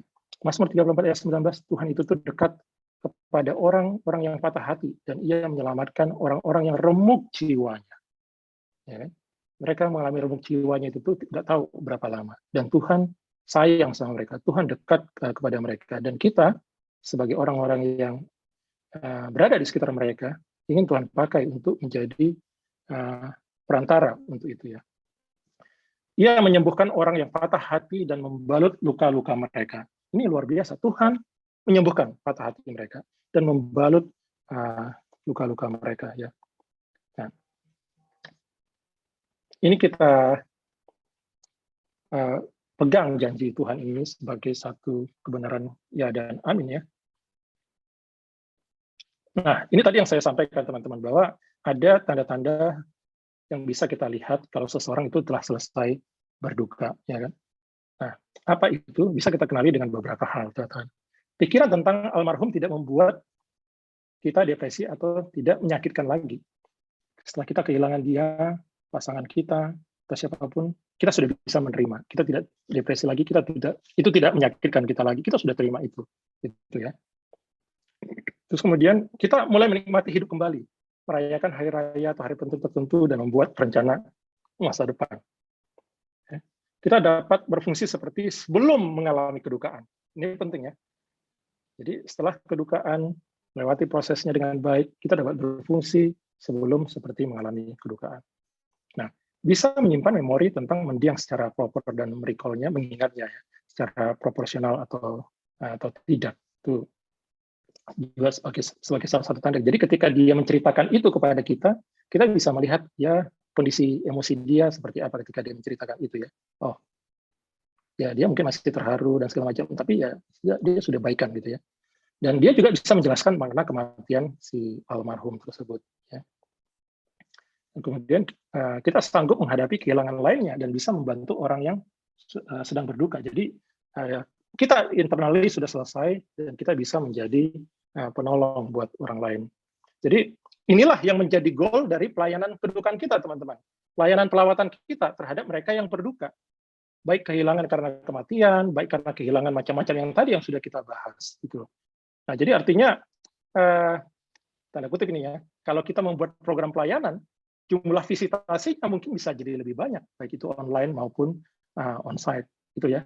Karena kita ingin memastikan mereka sudah melewati dengan baik. Tadi kita ingat tadi di firman yang kita bacakan sebelumnya, bahwa Tuhan berjanji memegang tangan mereka, meneguh mereka, mengendong mereka sampai mereka kepada kemenangan. Menang nggak mereka melewati proses kedukaan dan kehilangan itu. Jadi ini sesuatu yang harus kita pikirkan di dalam pelayanan kita ke depannya. Jadi Kompas pun begitu sebagai satu komunitas, karena yang terdekat ya. Ketika mereka yang berduka, mungkin banyak diam di dalam WhatsApp grup kita ya, bisa jadi mereka belum selesai dengan proses kedukaan itu. Kita harus mengecek mereka secara personal ya. Nah, jadi itu teman-teman hal-hal yang bisa kita pelajarin. Mudah-mudahan teman-teman cukup panjang, tapi mudah-mudahan ini menolong kita ya. Banyak hal yang bisa kita pelajarin dari ini teman-teman. Nah, sebagai bagian akhir dari sesi ini, satu lagi ya. Jika dia, ini tadi kita sudah bahas, jika dia sudah ditinggalkan, dia bisa menyesuaikan diri terhadap hidup sebagai seorang lajang kembali sebelum memutuskan untuk menikah kembali. Sebagai seorang lajang kembali, dia mulai hidup baru sesuai dengan minat dia, keinginan dia, menjalin relasi baru secara wajar dan normal sebelum dia mulai kehidupan rumah tangga yang baru. Jadi nanti dia tidak membanding-bandingkan. Dulu almarhum seperti ini, dulu pasangannya seperti ini, itu tidak sehat. Jadi biarkan proses itu berjalan. Ya. Nah, ini teman-teman ada satu keyakinan yang harus kita punyai sebagai anak-anak Tuhan. Kalau kita percaya bahwa kita dipakai Allah, kalau kita dipercaya sebagai pelayan-pelayannya, sebagai hambanya, gitu ya, baik di majelis gereja, baik itu sebagai tim pelayanan dan segala macam, siapapun yang merasa bahwa Tuhan memanggil dia untuk melakukan suatu pelayanan tertentu. Ini harus kita imani. Dan saya ingin, ketika saya membacakan ini, teman-teman, saya bacakan frase demi frase, teman-teman mengikuti. Mungkin saya tidak mendengar, tapi saya akan kasih waktu untuk teman-teman mengulangi apa yang saya sampaikan. Ini dari Yesaya 61, ayat 1-3. Ya. Saya bacakan teman-teman ya, saya ingin walaupun teman-teman di mute ikut membacakan ini karena ini sesuatu yang besar. Tadi kita banyak cerita bukan hanya bagaimana kita secara praktikal menolong orang lain, tapi Tuhan sendiri punya beban yang besar terhadap mereka yang kedukaan, terhadap mereka yang kehilangan. Allah punya agenda khusus terhadap mereka, tapi juga Allah mencari orang-orang yang dipanggil untuk melakukan itu, pelayanan itu. Dan ini di Yesaya 61 ayat 1-3. Kita baca bersama-sama ya. Teman-teman mengikut dan kita mengaminkan sama-sama. Roh Tuhan Allah ada padaku. Oleh karena Tuhan telah mengurapi aku. Dia telah mengutus aku untuk menyampaikan kabar baik kepada orang-orang sengsara.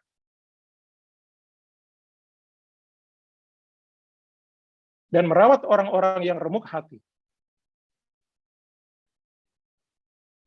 Untuk memberitakan pembebasan kepada orang-orang tawanan. Dan kepada orang-orang yang terkurung kelepasan dari penjara.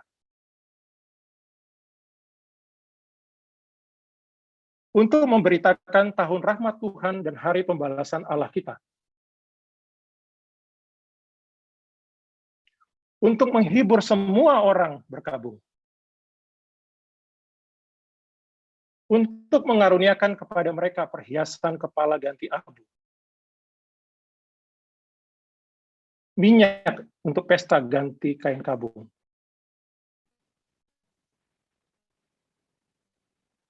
Nyanyian puji-pujian ganti semangat yang pudar.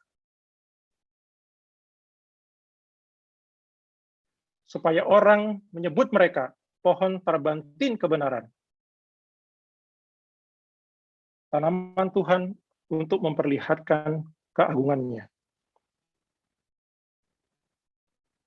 Amin, Bapak Ibu. Jadi ini sesuatu yang harus kita yakinin bahwa Allah memberikan itu, Roh Tuhan ada pada kita untuk melakukan banyak hal.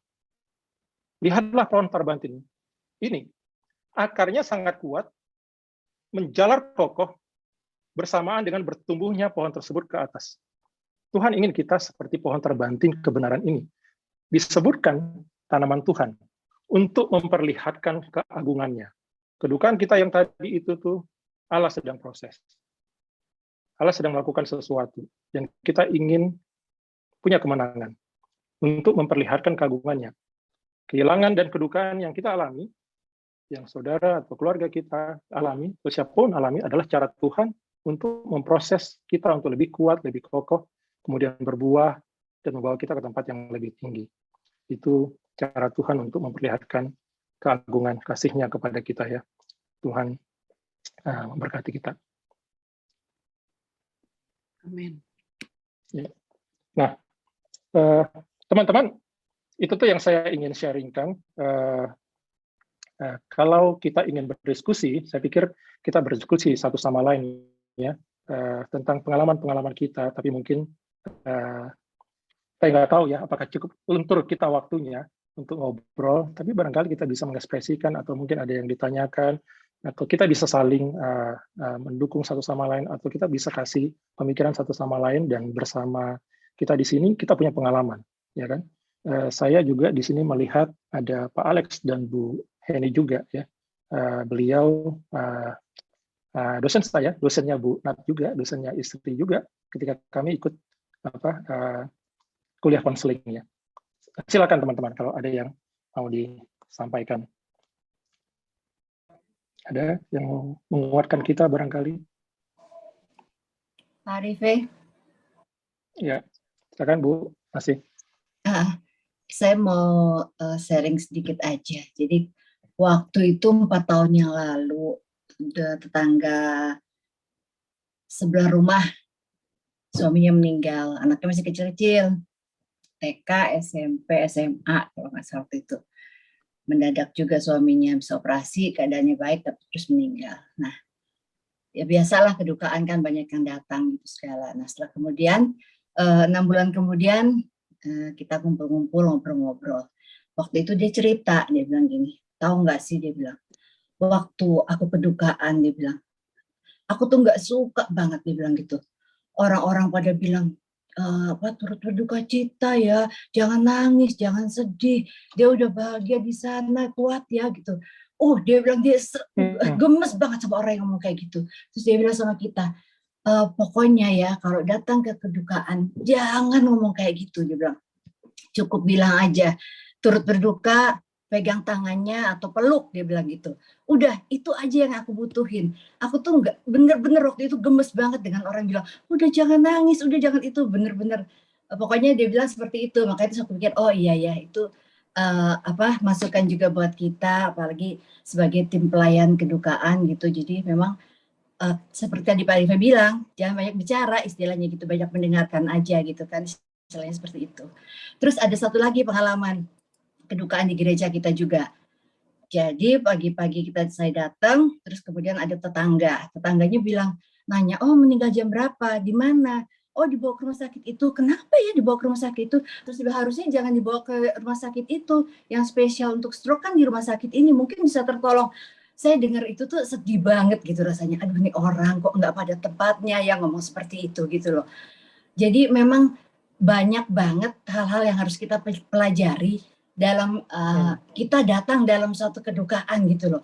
Jadi nggak asal ngomong, kelihatannya dia bersimpati, tapi seperti itu malah saya aja yang bukan berduka, dengernya tuh gondok banget gitu loh. Nih orang bilang gitu ya, dia sampai bilang, kenapa coba dimasukin ke rumah sakit itu? Mungkin nggak kayak gini ceritanya. Waduh. Nah gitu aja sih Pak Arife, jadi benar-benar yang Pak Arife sampaikan tadi tuh bagus banget, dan saya juga menambahkan tadi aja pengalaman yang ya benar-benar bahwa kita harus sedikit bicara aja gitu aja Pak Arife. Makasih. Ya, terima kasih Bu Asi. Itu tuh mengkonfirmasi gitu ya, apa yang seharusnya kita lakukan dan apa yang mereka rasakan, dan itu mereka sampaikan itu. Jadi percuma tadi yang berbuah-buah, luar biasa berbuih-buih tadi yang kita sampaikan, ternyata itu uh, hanya sedikit memberi dampak kepada mereka. Bahkan ada yang sampai merasa seperti itu ya. Ada teman-teman pengalaman lain, silahkan juga punya perspektif yang memberkati kita, memperkaya kita ya. Mungkin saya juga mau nambahin satu lagi Pak Rife. Itu ipar saya gitu ya, waktu itu anaknya habis lahir. Sorry, ya. Tadi waktu habis lahir kan langsung meninggal gitu Pak, nggak nyampe seminggu lah gitu kan. Ya tapi sebenarnya ya dia itu ya sebenarnya ya sedih, tapi ya karena sedihnya tuh mungkin kan nggak sampai keluar air mata gitu kan, maksudnya sampai dia tuh nahan gitu karena dia masih punya anak 2 gitu kan. Nah, tapi orang-orang itu yang datang bilangnya juga begini, wah kamu tuh tabah ya, hebat ya, berarti Tuhan itu memang memanggil anak kamu tuh supaya nanti kamu bisa bersaksi untuk orang lain gitu kan. Itu dia juga cerita, aku tuh marah banget sama orang-orang yang ngomong begitu, kata dia. Kalau aku bisa milih, aku lebih pilih anakku tuh nggak meninggal gitu, tetap ada, bukan dijadiin alat Tuhan untuk memberikan ketabahan ke orang-orang lain, karena pada saat itu tuh hatiku hancur banget gitu, mengandung dia 9 bulan, nggak nyampe seminggu dia ambil gitu. Jadi aku marah banget sama orang-orang yang datang itu, kata dia, sampai aku tuh kesel, wah kamu nih hebat ya, gini tabah gitu.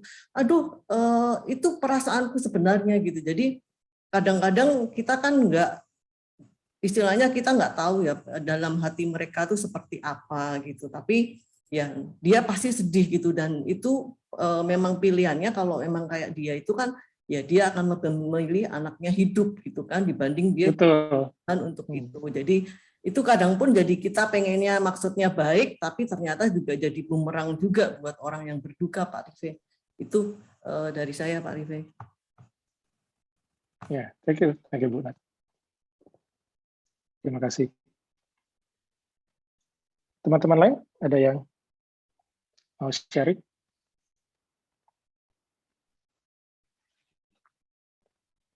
Halo Pak Ripe, teman-teman. Boleh saya tambahin ya? Ya. Ini saya mau mengomentari masalah respon umum terhadap kehilangan. Ya, tadi kan ada di situ short circuit ya, short circuit. Tapi sebelum sampai ke situ saya mungkin sedikit cerita karena saya juga baru kemalangan ya. Jadi kalau kita bicara tentang kemalangan ini dan sebagainya, kalau kita orang Kristen kan biasanya kita mengadopsi lebih tepat ilmu psikolog. Kita sepakat bahwasanya ilmu psikolog adalah bagian cabang daripada ilmu sosial. Artinya bukan ilmu pasti ya. Jadi ilmu sosial ini kan artinya suatu riset yang secara general maupun culture. Jadi saya pikir tidak ada satu pendekatan yang persis sama sekali bisa diterapkan seperti ini. Sama seperti misalkan jika tadi disebutkan Bapak sudah gembira di sana, ya itu kan secara iman Kristiani kita itu nggak sesuatu yang salah disampaikan. Betul. Yang penting kita jangan menghakimin kan gitu ya, menguatkan dan sebagainya kan gitu. Kembali kepada masalah sirkuit tadi. Ya, sirkuit tadi, kita selama ini mungkin ada renungan pribadi, ibadah, di mana kita dibentuk, dikuatkan oleh teman-teman, baik pendeta dan sebagainya. Nanti itu akan teruji di saat kita menghadapi kedukaan. Jadi memang orang-orang yang dekat, yang punya hubungan intim dengan Tuhan, itu akan terrefleksi bagaimana dia menyikapi duka dan sukacita. Jadi orang-orang yang dekat sama Tuhan di saat dia sukacita, dia mau menjadi saluran berkat, kira-kira seperti itu ya, kan gitu loh kan. Lantas tadi itu kan harus garisnya itu kan sampai ke bawah ya. Sekarang kalau kita meyakinkan jangan sampai ke bawah, ntar naiknya payah gitu loh. Cepat aja potong kompak gitu ya kan. Jadi itu nggak bisa kita melihat itu seperti ilmu pasti. Terus sampai ke bawah dulu. Oh enggak, karena saya juga udah mengalami hal seperti itu, baik rumah tangga saya di mana saya kehilangan istri, ditinggalkan dalam situasi bangkrut. Yang penting kita secara jujur melihat bagaimana investigasi hati dan emosi kita. Saya seperti ini.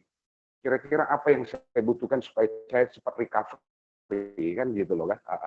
Jadi kita nggak usah mesti sampai ke bawah.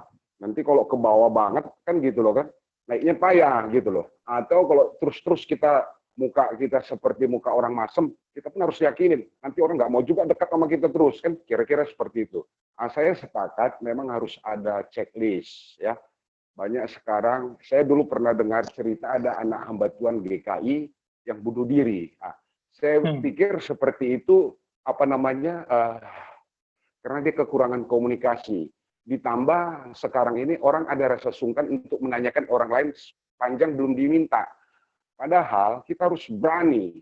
Kalau kita lihat dia itu seperti tidak normal, kita harus berani menegur, kenapa kamu? Ada apa? Kita harus tanya detail. Kalau ada apa-apa, silahkan komunikasikan dengan saya. Jadi tetap harus ada intervensi. Karena misalkan sebagai contoh, orang yang sehari-hari yang pribadinya artinya tidak kuat. Kita nggak bisa memperlakukan sama orang yang sehari-hari pribadinya lebih kuat, strong, kan gitu loh kan. Pendekatannya harus berbeda, kan gitu loh kan. Kita nggak apa-apa harus lebih aktif, yang penting kita tidak pernah menghakimi.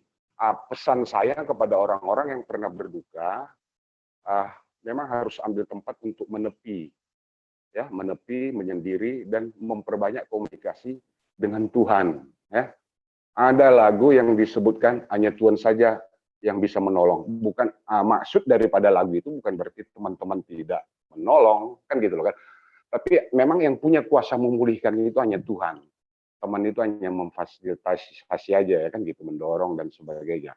Jadi memang harus cepat-cepat merecovery. Anda yang tahu bagaimana Anda harus sembuh, bagaimana caranya. Kan gitu loh kan. Jadi nggak ada satu pendekatan yang general yang bisa mujarab diimplementasikan kepada semua orang.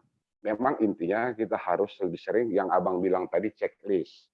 Saya sepakat untuk itu, kan gitu loh kan. Saya pikir mungkin ini aja yang bisa saya sampaikan. Seperti baru-baru ini contoh, ada tim kedukaan mau menyamperin mama saya. Saya tanya mama saya, "Mah, teman-teman dari gereja mau datang," saya bilang. Mama saya bilang gini, "Janganlah," katanya. "Kenapa, Mam?" Saya bilang,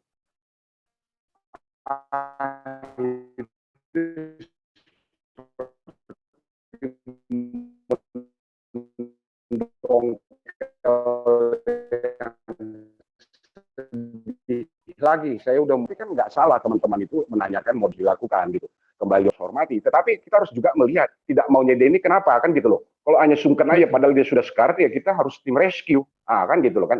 Jadi ya saya pikir tadi apapun kita dalam menghadapi masalah ini, yang pertama harus lebih intimkan lagi hubungan kepada Tuhan. Menangis, bercerita apa saja, menyampaikan apa saja. Saya pikir itu aja yang perlu diperbanyak. Nanti akan berkembang, hikmat akan diberikan yang baru, bagaimana kita bisa keluar. Seperti saya sekarang, kadang-kadang perasaan sedih itu mau muncul kembali, tapi itu manusiawi. Di saat kita teringat sesuatu gitu ya, apalagi saya lebih dekat sama abang saya ini, itu sah saja, nggak masalah itu gitu loh kan. Semua orang harus mengalami duka. Saya pikir, maaf, sudah terlalu banyak saya ngomong. Terima kasih untuk perundungan firman yang dibawakan. Terima kasih Bang Ripe, silahkan. Ya, thank you Bang Leo untuk menyampaikan tadi pemikirannya ya, dan juga hal yang dialami ya bersama dengan ibu inang tua yang juga ikut kehilangan ya. Ya, memang yang tadi dimasukkan di grafik itu adalah kedalamannya itu tergantung masing-masing orang ya. Jadi bisa jadi di dalam, bisa jadi juga enggak. Tapi yang dimasukkan sebenarnya adalah memang kita harus memberikan kesempatan untuk dia melewati itu dengan baik.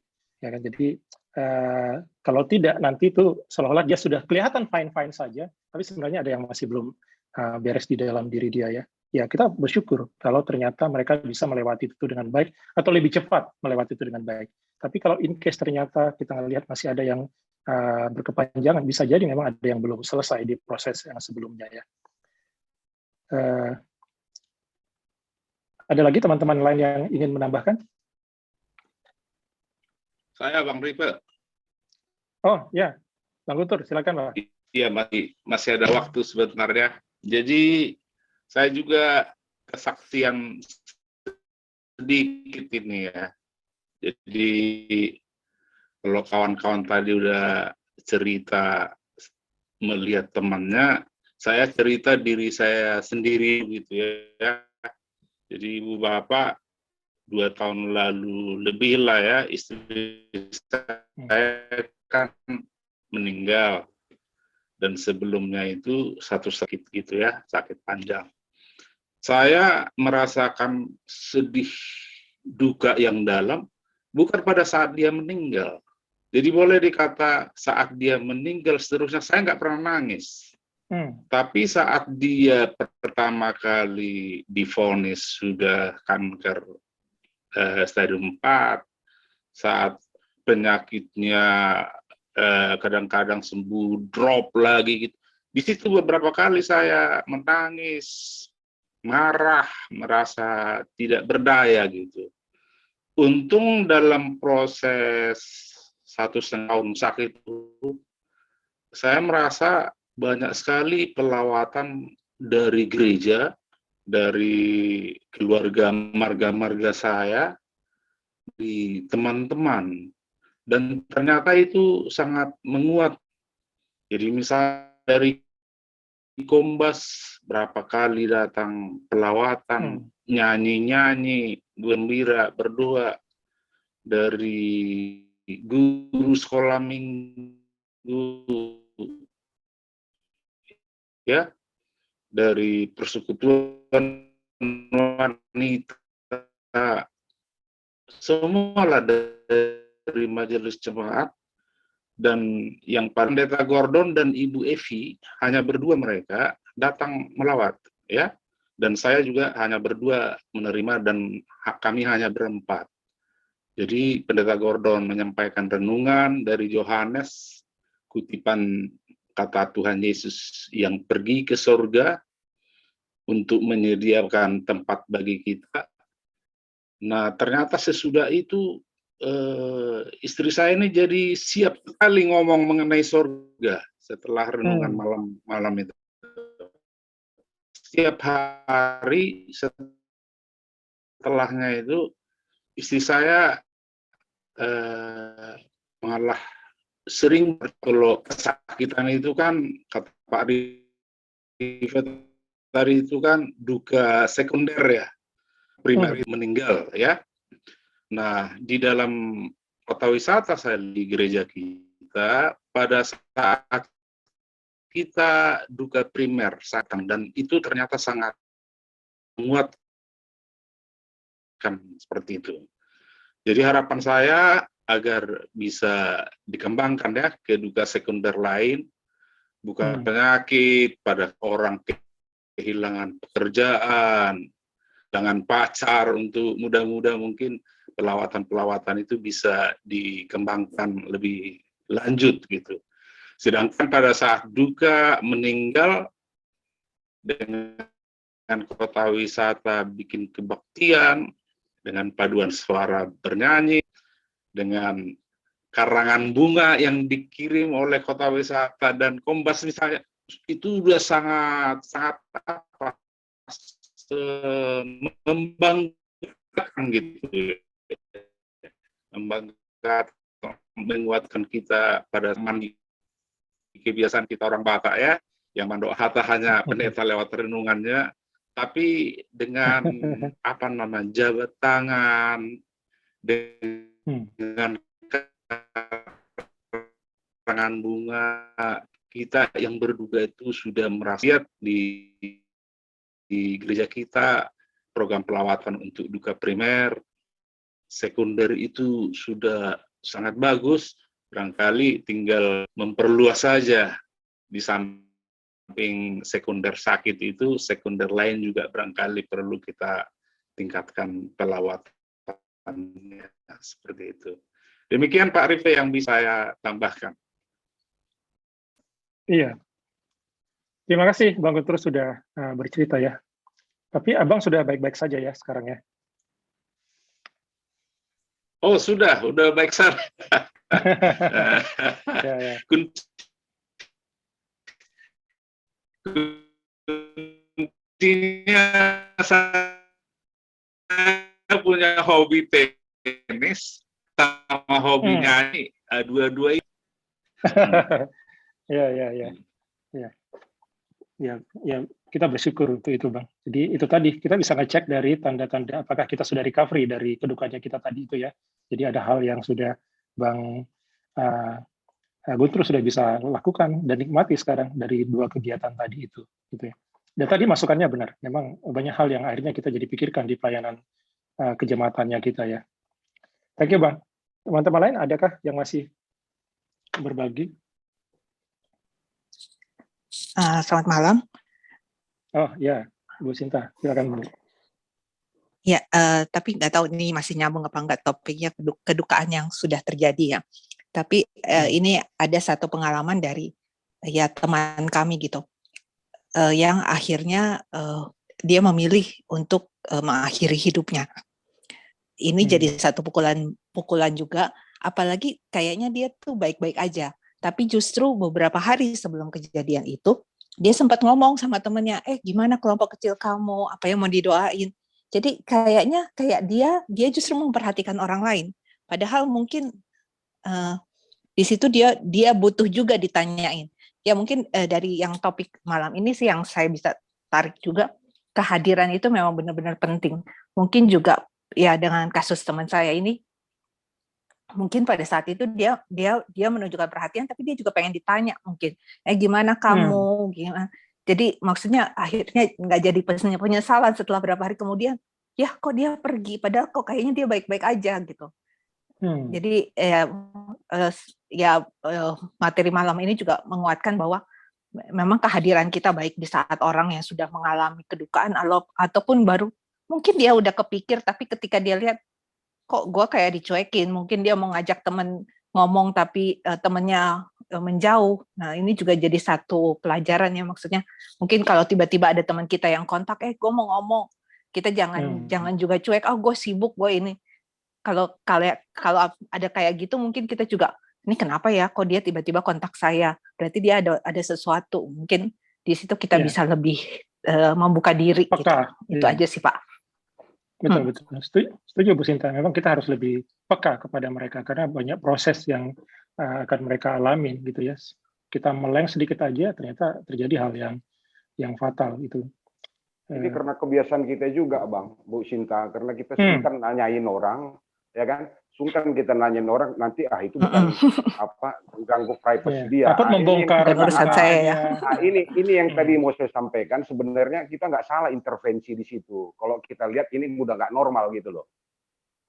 Dan ini semakin modern suatu negara, semakin modern satu kehidupan, semakin legitimate satu ruang private, kita jadi sungkan masuk di situ. Padahal di situ ternyata banyak masalah gitu loh. Mungkin itu aja. Cuman saya minta kepada teman-teman untuk mengingatkan kembali, ya sering-sering kita ulang-ulang baca kitab Ayub lah, supaya kita semakin dikuatkan. Oke, teman-teman, terima kasih untuk bersama dengan kita di sini ya malam ini.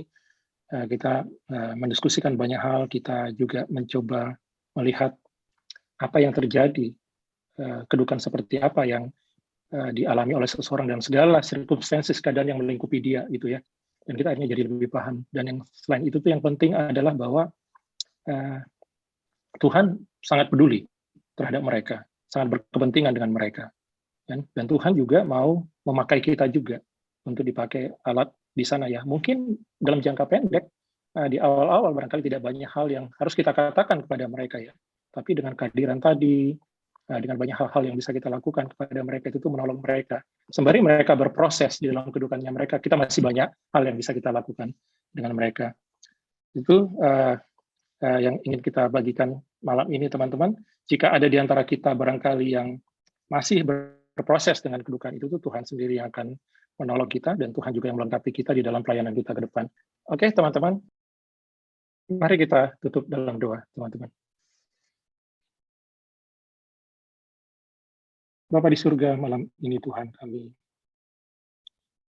sungguh merenungkan banyak hal tentang orang-orang yang kami kasihi, orang-orang yang mengalami kehilangan dan juga mengalami kedukaan. Atau mungkin bahkan kami sendiri Tuhan yang mengalami kehilangan dan kedukaan. Bapa di surga, Engkau Allah yang mengatakan supaya kami datang kepadamu.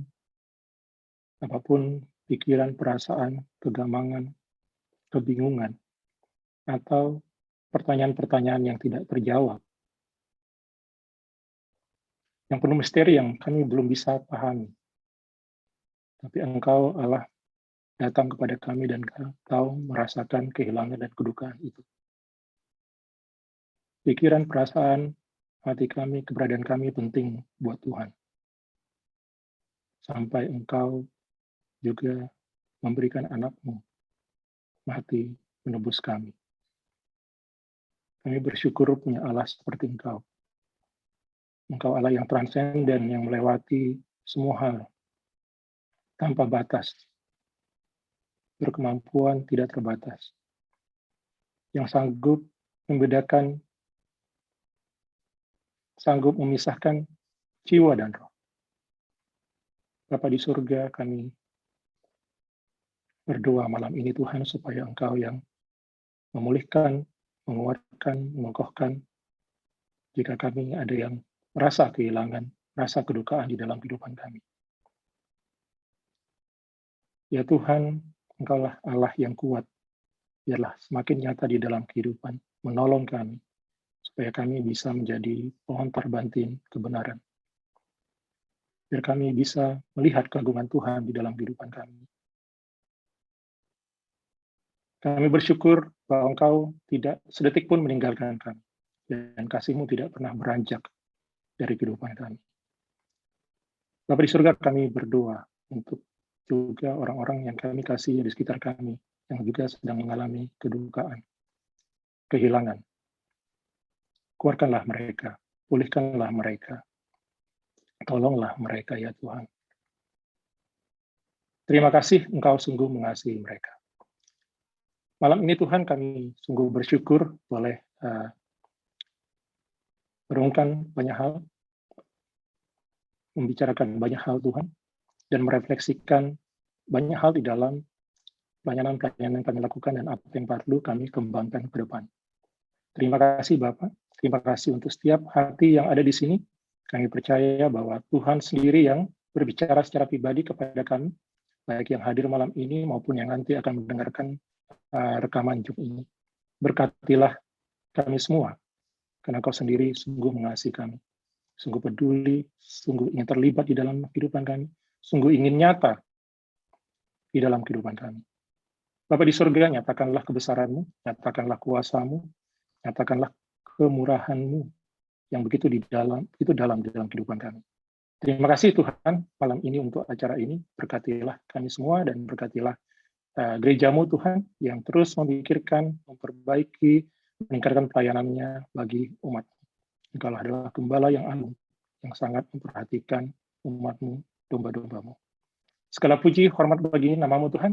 Terima kasih untuk sesi malam ini. Terima kasih untuk kami semua.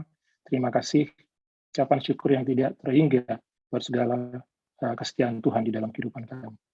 Engkau akan selalu ada buat kami ya Bapak. Terima kasih Bapak, dengarkanlah doa permohonan kami ini, dan Bapak Ibu, mari kita tutup di dalam doa yang diajarkan Tuhan Yesus kepada kita, doa Bapa kami. Bapa kami yang di surga, dikuduskanlah nama-Mu, datanglah kerajaan-Mu, jadilah kehendak-Mu di bumi seperti di surga. Berikanlah kami pada hari ini makanan kami yang secukupnya, dan ampunilah kami akan kesalahan kami, seperti kami juga mengampuni orang yang bersalah pada kami. Dan janganlah membawa kami ke dalam pencobaan, lepaskanlah kami daripada yang jahat. Karena Engkau yang punya kerajaan, dan kuasa, dan kemuliaan sampai selama-lamanya. Amin.